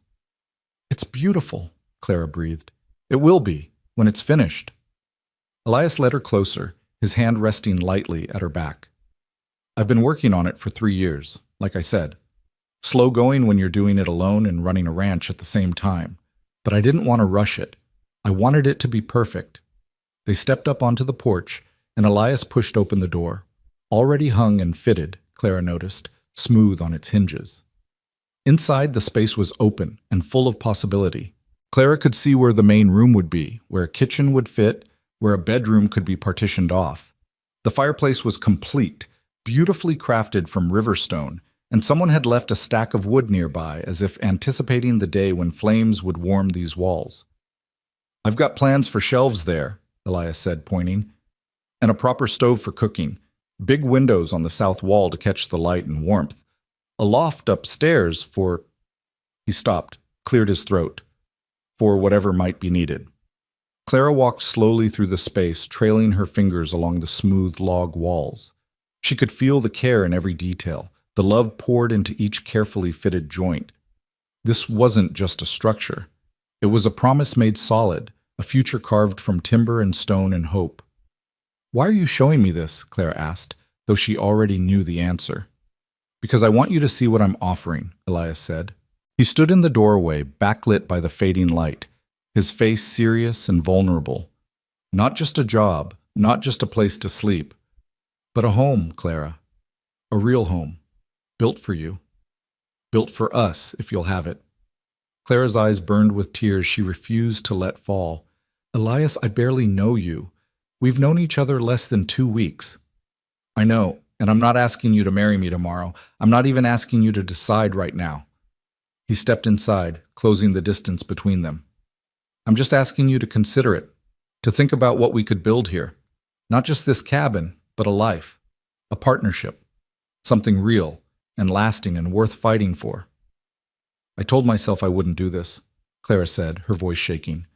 "I promised myself I wouldn't fall for the first man who showed me kindness, that I'd be smart and careful and protect my heart." "And you should protect your heart," Elias said gently. "You've been hurt enough." "But Clara—" He reached out, hesitated, then gently cupped her face in his calloused hand. "What if protecting your heart means letting someone worthy guard it alongside you? What if being smart and careful doesn't mean building walls so high that nothing can reach you, but choosing carefully who you let inside those walls?" Clara closed her eyes, leaning into his touch despite herself. "What if I'm not brave enough? What if I say yes and then lose you too, like I've lost everyone else? I don't think I could survive that again." "You wouldn't lose me," Elias said fiercely. "I'm not going anywhere. This ranch, this valley, this life, it's all I know and all I want. I'm not a man who walks away from what he loves." "You can't promise that. No one can. My parents didn't choose to leave me. Your parents didn't choose to leave you. Death doesn't ask permission." "No, it doesn't." Elias's thumb brushed across her cheekbone, a gesture so tender it made Clara's breath hitch. "But that's exactly why we have to live while we can. Why we have to take chances on things that matter. My mother told me that before she died. She said, 'Don't waste your years being afraid, Elias. Fear is just another way of dying slowly.' And she was right. Clara opened her eyes and looked at him, really looked at him. She saw the lines around his eyes from squinting at sun and wind, the scar along his jaw from some long-ago accident, the silver threading through his dark hair at his temples. She saw a man who'd known loss and kept living anyway, who'd built something beautiful in the wake of grief, who was offering her not a rescue, but a partnership. "I need time," she said finally. "Not months, not even weeks. Just a little more time to be sure, to know that what I'm feeling is real, and not just gratitude or loneliness or the relief of not being alone anymore." "Take all the time you need," Elias said. "I'll wait. I've been waiting since spring. A few more days or weeks won't make a difference. And if I decide I can't," Clara forced herself to ask, "if I decide that I need to stay independent, that I'm not ready for this, what then?" "Then you keep your job, keep your cabin, keep working nights in the stable for as long as you want. Nothing changes except that I'll know where I stand and can stop hoping for something you can't give." His voice was steady, but Clara heard the pain beneath it. "I'd rather have you in my life as a friend and employee than not have you in my life at all." The honesty of it, the simple dignity of his answer, nearly undid her. "You're a good man, Elias Cade." "I try to be." He smiled slightly, though my brother would probably argue that good and stubborn as a mule aren't mutually exclusive. Clara laughed despite the tears threatening to spill over. "Your brother is right about a lot of things. He usually is, unfortunately. Makes him insufferable." Elias stepped back, breaking the intimate moment before it could pull them both under. "Come on. I should get you back to the stable before your shift starts. Starlight is getting close. I think tonight might be the night." They walked back through the gathering darkness, not touching, but close enough that Clara could feel the warmth of him beside her. The stars were emerging overhead, brilliant and countless, and Clara thought about how different the sky looked out here compared to Baltimore. Bigger, somehow. More full of possibility. At the stable door, Elias paused. "Clara? Thank you for listening, for not dismissing this out of hand, for giving me a chance." "Thank you for being patient," Clara said, "for understanding that I need time to trust this." "Take all the time you need," he repeated. Then impulsively, he leaned down and pressed a kiss to her forehead, brief and gentle and full of restrained tenderness. "I'll see you at dawn." Clara watched him walk away, her hand pressed to where his lips had touched her skin, feeling like the world had tilted on its axis and would never be quite the same again. She turned and entered the stable, greeted by the familiar sounds of horses settling for the night. But tonight, everything felt different. The mares she checked seemed to eye her with knowing expressions, as if they could sense the change in her. Even Starlight, who came to her stall door and nuzzled Clara's shoulder, seemed to be offering encouragement. "You think I should say yes, don't you?" Clara murmured to the beautiful gray mare. "You think I should trust him." Starlight blew softly through her nose, and Clara took it as agreement. The night deepened. Clara made her rounds, noting that Starlight was indeed showing signs of imminent labor. Pacing restlessly, her belly dropped low, small beads of sweat forming along her neck despite the cold. Clara logged the observations carefully and settled in to watch, positioning herself where she could see into Starlight's stall while still keeping an eye on the other mares. Around midnight, Starlight lay down. Clara moved closer, her heart beginning to race. This was the mare that mattered most to Elias, the living connection to his mother. If anything went wrong... But Starlight was calm, her labor progressing naturally. Within an hour, Clara saw the water break, saw the first glimpse of tiny hooves. She held her breath, barely daring to move, as the mare pushed and rested, working with the ancient rhythm that needed no human intervention. The foal slid into the world just after 1 a.m, a filly, pale as her mother, with a tiny star on her forehead.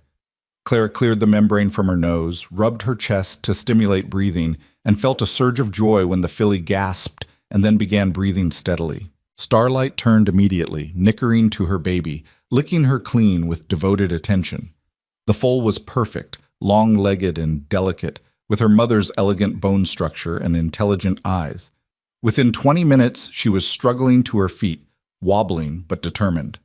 By 2 o'clock, she was nursing contentedly while Starlight stood guard, radiating maternal pride. Clara knew she should log everything, should complete her documentation, but first she needed to do something else. She ran across the ranch yard to the main house, her breath making clouds in the cold air, and knocked on the door where she knew Elias's room would be. He answered within seconds, fully dressed despite the late hour, as if he'd been unable to sleep, as if he'd been waiting. "Clara, what's wrong?" "Nothing's wrong," Clara said, unable to keep the smile from her face. "Everything's right. Starlight foaled. You have a filly, Elias. She's perfect. Your mother would be so proud." Elias's face transformed.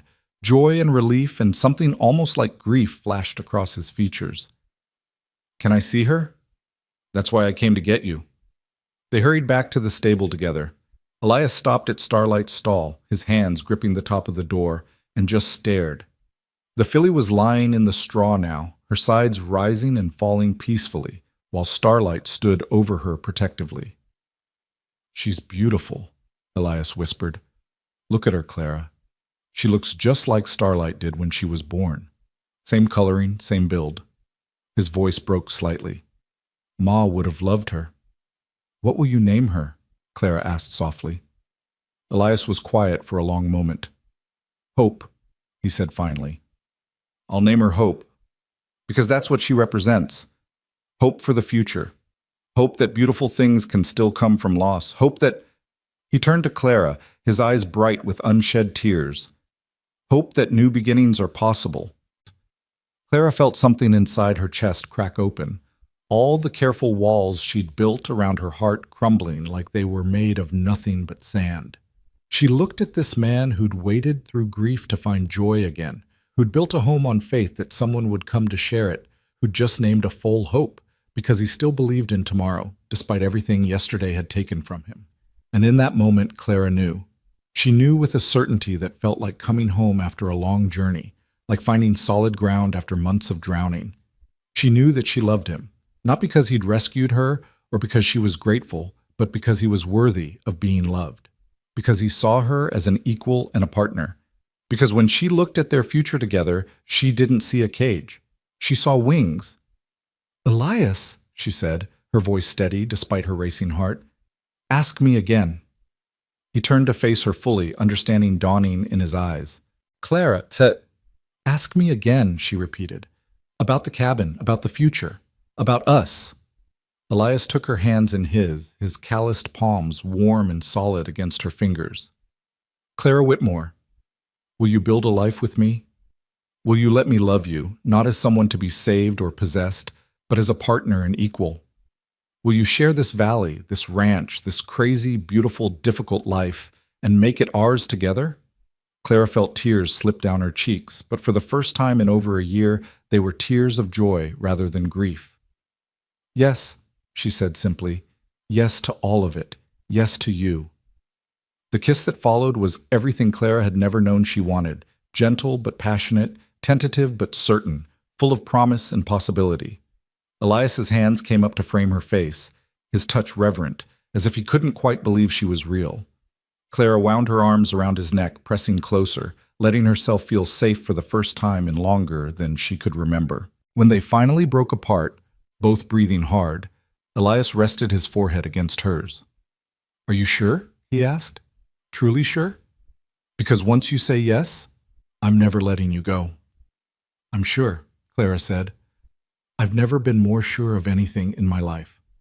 They stood together in the quiet stable, surrounded by sleeping horses and new life, and Clara thought about how far she'd traveled, not just the miles from Baltimore to Montana, but the distance from despair to hope, from isolation to belonging, from simply surviving to actually living. "When?" Elias asked. "When should we— do you want a proper courtship? Time to plan a wedding? I don't want to rush you." "I don't need a long engagement," Clara said. "I've already lost enough time to fear and grief. But I'd like the spring. I'd like to marry you when the meadow is full of wildflowers, when the cabin is finished, when everything feels new and possible." "Spring," Elias agreed. "I can finish the cabin by then. Luke will help. He'll be thrilled, honestly. He's been lecturing me about my stubborn solitude for years." He smiled, that real smile that made him look years younger. "We'll do it right, Clara. I'll court you properly, take you to town dances, Let everyone know you're spoken for. And in the spring, we'll stand in that meadow and make promises in front of God and everyone we know." "I'd like that," Clara said. She leaned against him, feeling his arm come around her shoulders, and watched as starlight's filly, as hope, stirred in her sleep and then settled again, dreaming whatever dreams newborn horses dream. They stayed like that until dawn, talking quietly about plans and dreams and the future they were building together. They talked about finishing the cabin, about where they'd put furniture, about how many children they might want someday. They talked about the ranch and the horses, and whether Clara would keep working the night shift after they married, or whether they'd find someone else and she'd work alongside Elias during the day. "I'd like to keep working with the horses," Clara said. "Maybe not every night, but I don't want to just be a rancher's wife. I want to be a rancher too, a partner in all of this." "I wouldn't want it any other way," Elias assured her. "This ranch needs both of us, and honestly, you're better with the mares than I am. They trust you faster." As pink light began to flood the valley, Luke appeared at the stable door, took one look at their faces, and grinned so wide Clara thought his face might split. "Well, it's about damn time," he said. "I was beginning to think you two were going to dance around each other until the snow melted. When's the wedding?" "Spring," Elias said, unable to keep the smile from his voice. "And you're making the food." "Obviously I'm making the food. Who else would you trust?" Luke came forward and pulled Clara into a bear hug that lifted her off her feet. "Welcome to the family, Clara. Fair warning, we're all a little crazy, but we love hard and we're loyal to the bone." "I can work with that," Clara said, laughing through happy tears. The day that followed was a blur of joy and exhaustion. Clara finally slept for a few hours, then woke to find Elias at her door with wildflowers he'd somehow found despite the late winter cold. They had lunch with Luke, who was already planning the wedding feast and driving them both crazy with his enthusiasm. In the afternoon, Elias took Clara back to the meadow, and they walked through the cabin together, making plans and dreaming out loud about the life they'd build there.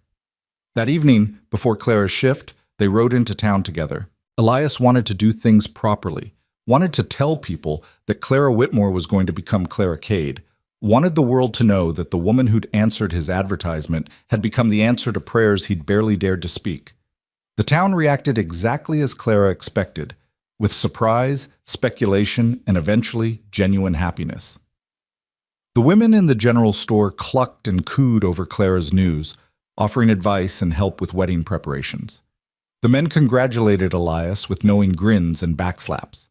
The minister, a kind man with more humor than judgment, agreed to perform the ceremony in the spring and offered his church for the reception if the weather turned bad. As they rode back to the ranch in the purple twilight, Clara felt something she hadn't felt in over a year: lightness. The heavy weight of grief and fear that had pressed on her chest for so long had eased, not disappearing entirely, but becoming bearable. She had mourned her losses and survived them.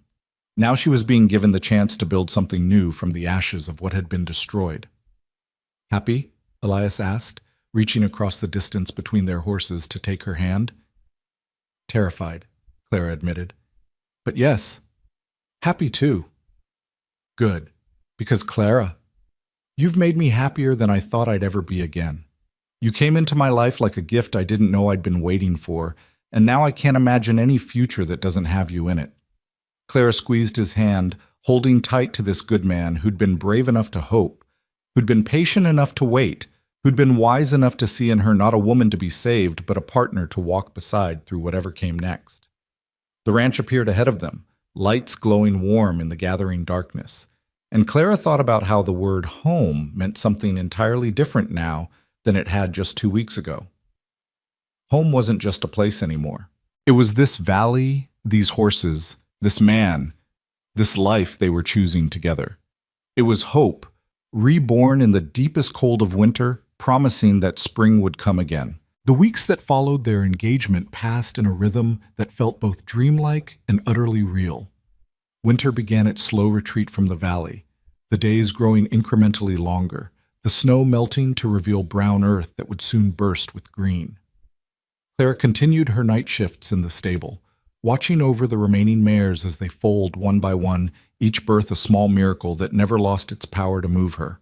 But now, when dawn came and Elias arrived to relieve her, Their greetings included stolen kisses and whispered plans, and Clara would return to her cabin with her heart so full it sometimes felt like it might overflow. Elias courted her with a quiet devotion that made Clara fall deeper in love with him each day. He brought her wildflowers that he rode miles to find, the first brave blooms pushing through the last patches of snow. He carved her a box from cedar wood to hold her mother's watch and her father's pen, the lid inlaid with a pattern of stars that matched the Montana sky. He took her riding through the valley on Sunday afternoons, showing her secret places he'd discovered as a boy, a waterfall hidden in the pines, a meadow where elk gathered at dusk, a cliff face where ancient peoples had painted stories in ochre and ash, and every few days they would walk to the meadow cabin together, watching as Elias and Luke worked to finish what had been started in hope and would now be completed in certainty. The walls rose higher.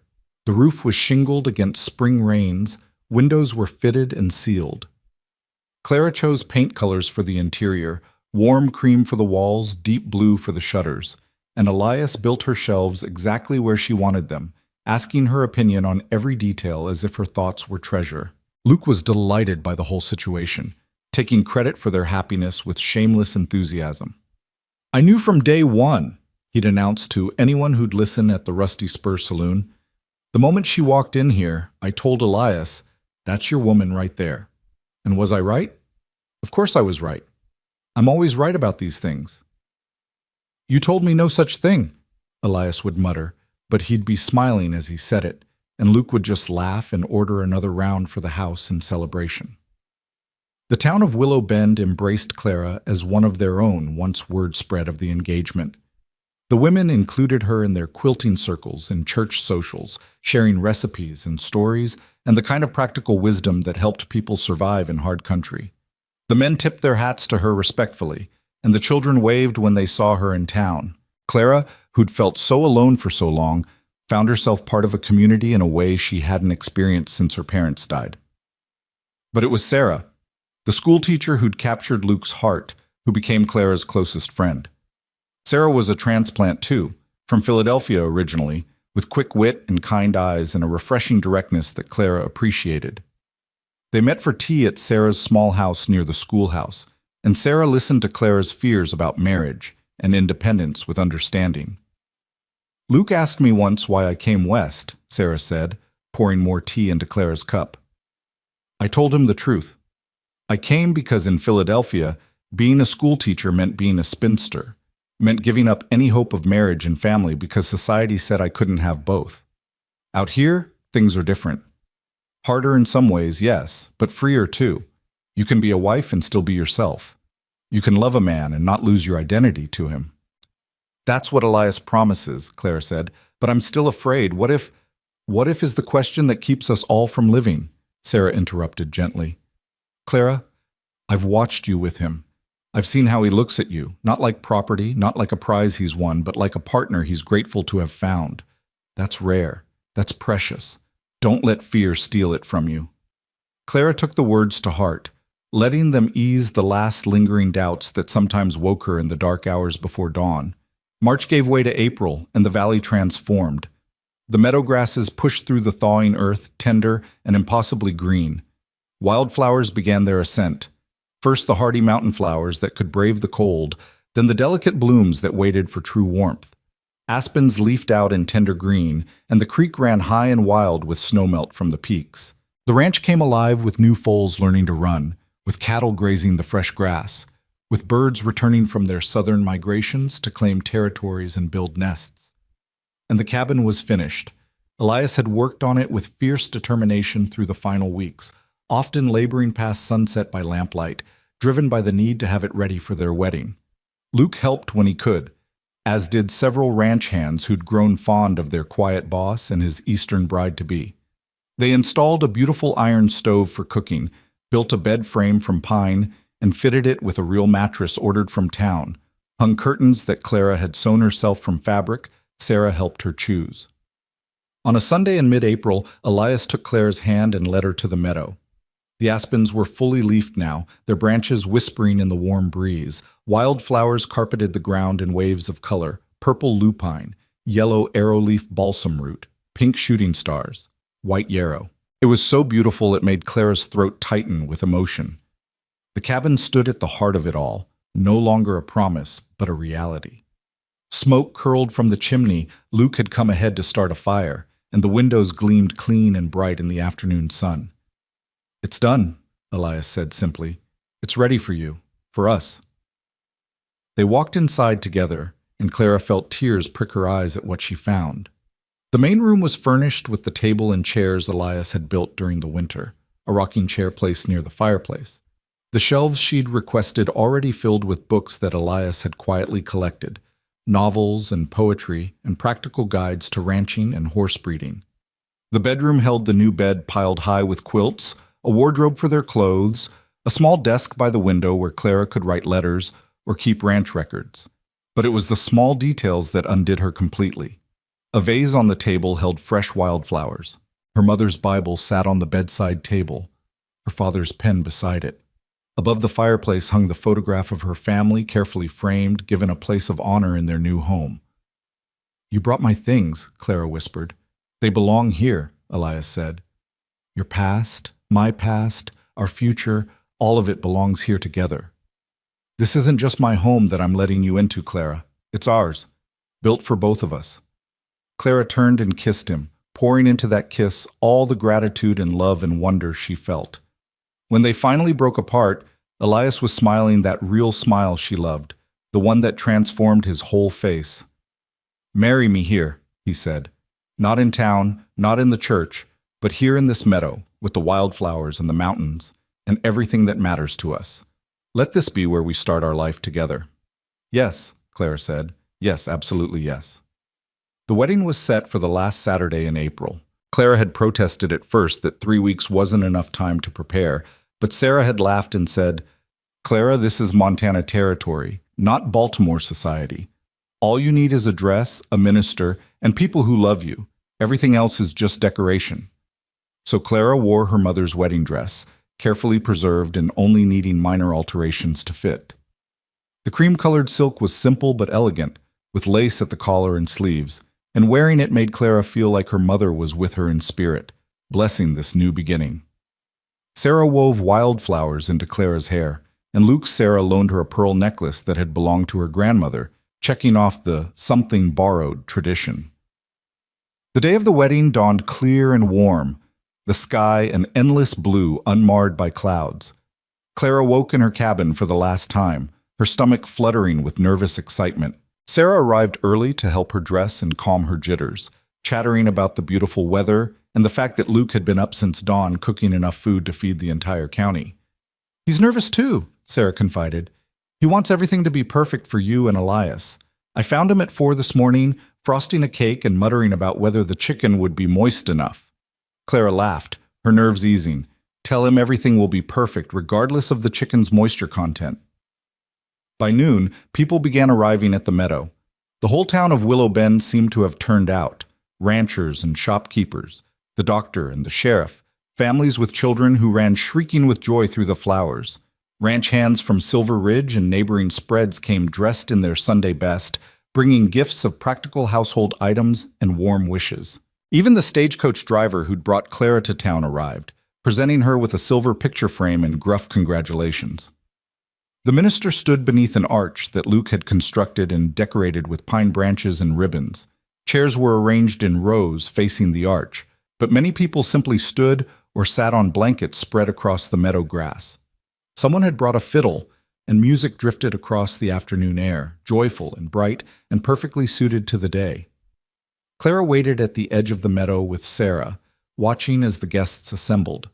She could see Elias standing near the arch with Luke at his side, both brothers in dark suits that made them look impossibly handsome.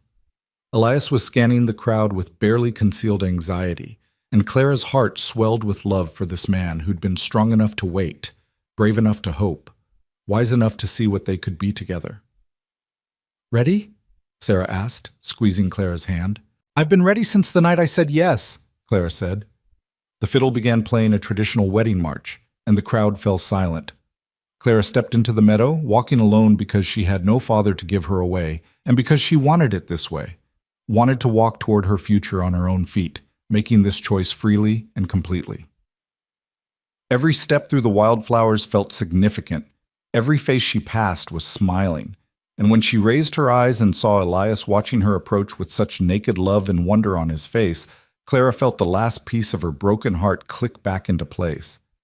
She reached his side and he took her hands in his. His palms were sweating slightly. She noticed with tender amusement. This strong, quiet man was nervous. "You look beautiful," he whispered, for her ears alone. "Like something out of a dream." "You look pretty good yourself," Clara whispered back, and was rewarded with a quick smile. The minister cleared his throat and began the ceremony. The words washed over Clara. Traditional vows about love and honor and cherishing, about sickness and health, richer and poorer. All the promises people made when they believed in forever. But when it came time for them to speak their own vows, Clara and Elias had written their own, words that reflected who they were and what they'd found together. Elias went first, his voice steady despite the emotion Clara could see in his eyes. "Clara, when you walked into my life, I was a man who'd forgotten how to hope. I was going through the motions of living without really being alive. You changed that. You reminded me that the future can hold beauty even when the past held pain. You taught me that love isn't something to fear, but something to fight for. I promise to be your partner in all things, to respect your strength and your independence, to build a life with you rather than for you.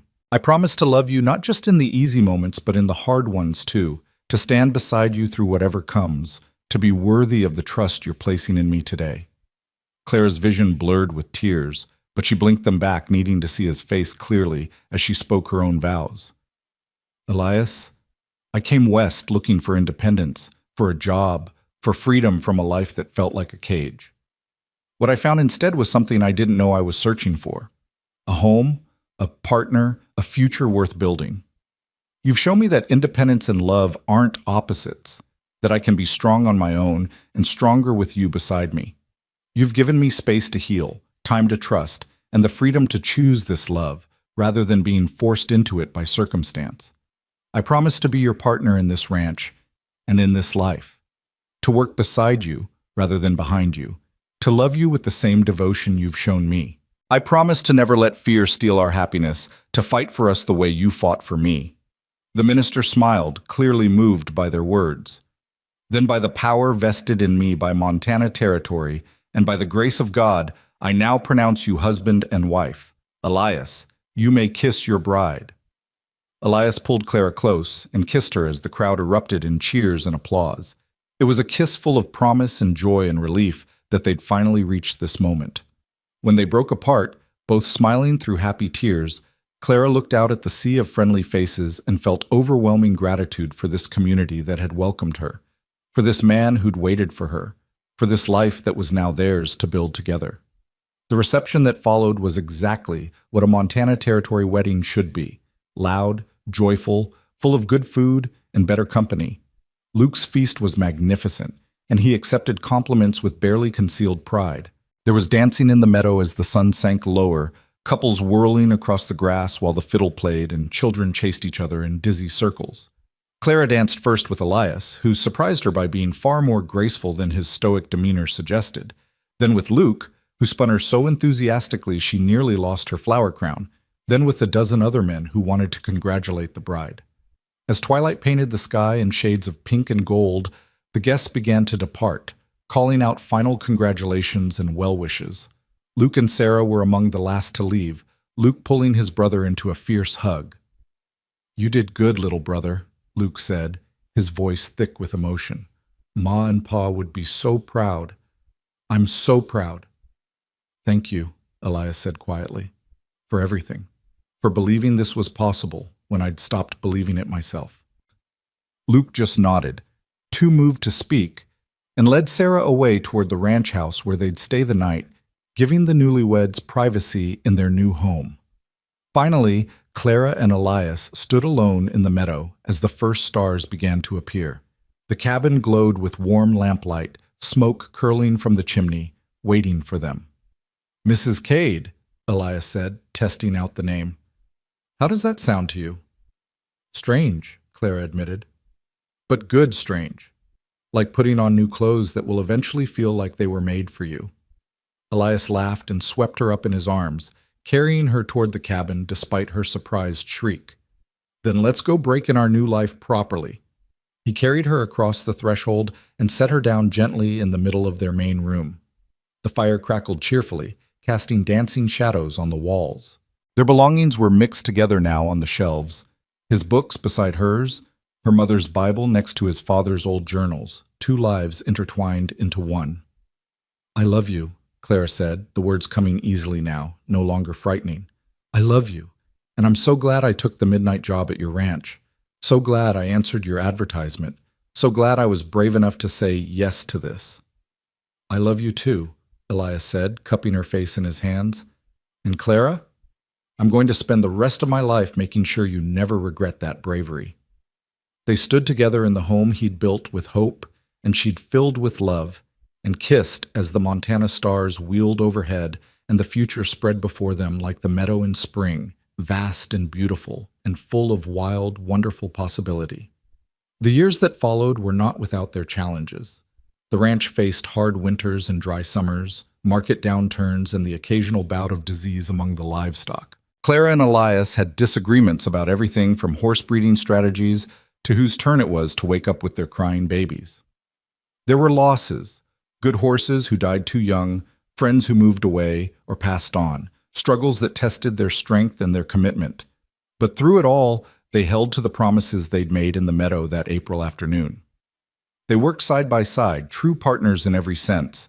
Clara became known throughout the territory as one of the finest horse breeders in Montana, with a particular talent for working with difficult mares.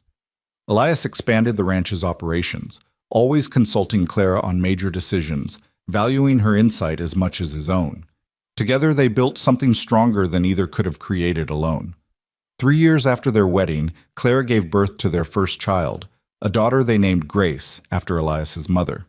2 years later came a son, whom they called James after Clara's father. The children grew up running wild through the meadow, learning to ride before they could write, falling asleep to stories of how their parents met and fell in love.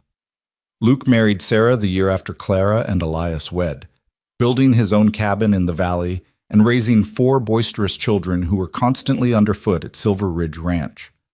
The two families were inseparable, sharing holidays and helping with harvests, the children growing up more like siblings than cousins. On their 10th anniversary, Elias and Clara returned to the meadow where they'd married. The wildflowers were in full bloom again, just as they'd been that first April. Their children were with Luke and Sarah for the night, giving the couple rare time alone. They walked through the flowers hand in hand, no longer young but not yet old, marked by a decade of hard work and deep love. Clara's hands were calloused from ranch work, her face tanned from hours in the sun. Elias had more gray in his hair now, and lines around his eyes from squinting at horizons and smiling at his wife. "Do you remember what you said to me the night I showed you this meadow?" Elias asked, "when the cabin was just a frame?" "I said I needed time," Clara recalled, "that I was afraid of losing you like I'd lost everyone else." "And do you still feel that way?" Clara considered the question seriously. "I'm still afraid sometimes," she admitted. "Fear doesn't just disappear because you're happy, but I've learned that love is worth the risk of loss, that 10 years of joy with you is worth whatever pain the future might hold, that being brave enough to love you was the best decision I ever made." Elias pulled her close, kissing her with the same tenderness he'd shown on their wedding day and every day since. "You know what I think about sometimes? What would have happened if you hadn't answered that advertisement? If you'd stayed in Baltimore or gone somewhere else or just given up?"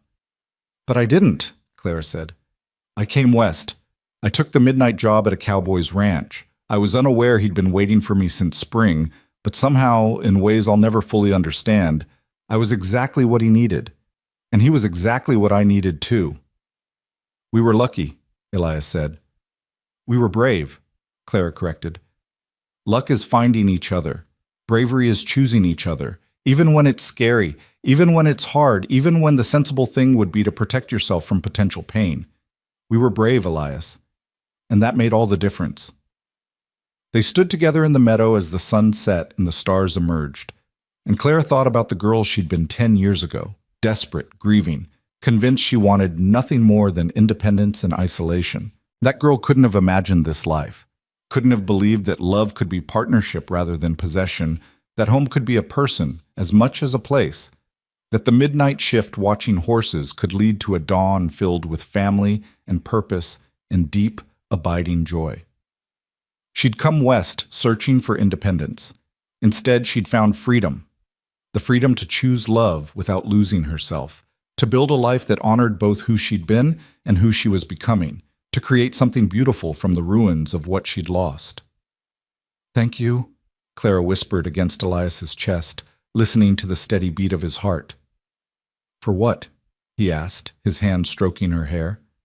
"For waiting, for building this life, for loving me in a way that made me brave enough to love you back." "The pleasure has been entirely mine, Mrs. Cade," Elias said, and Clara heard the smile in his voice. "Every single midnight, every dawn, every moment in between. It was worth the wait. You were worth waiting for."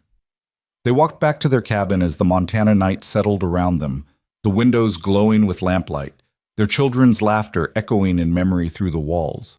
The stables held the descendants of starlight and hope, generations of horses carrying forward the legacy of a mare who'd symbolized new beginnings. The ranch thrived under their combined stewardship, the land responding to the love and care they poured into it. And in the meadow, the wildflowers swayed in the evening breeze, eternal witnesses to the truth that some journeys end exactly where they're meant to begin, that some love stories start with a job advertisement and a desperate woman brave enough to answer it, that some cowboys wait through winter for the spring that will bring them home. Clara Cade closed the door of the cabin she'd once feared to hope for, wrapped her arms around the husband she'd once thought she didn't want, and smiled at the beautiful, complicated, perfect life they'd built together, from courage and wildflowers and love that had been worth every midnight they'd kept watch for it.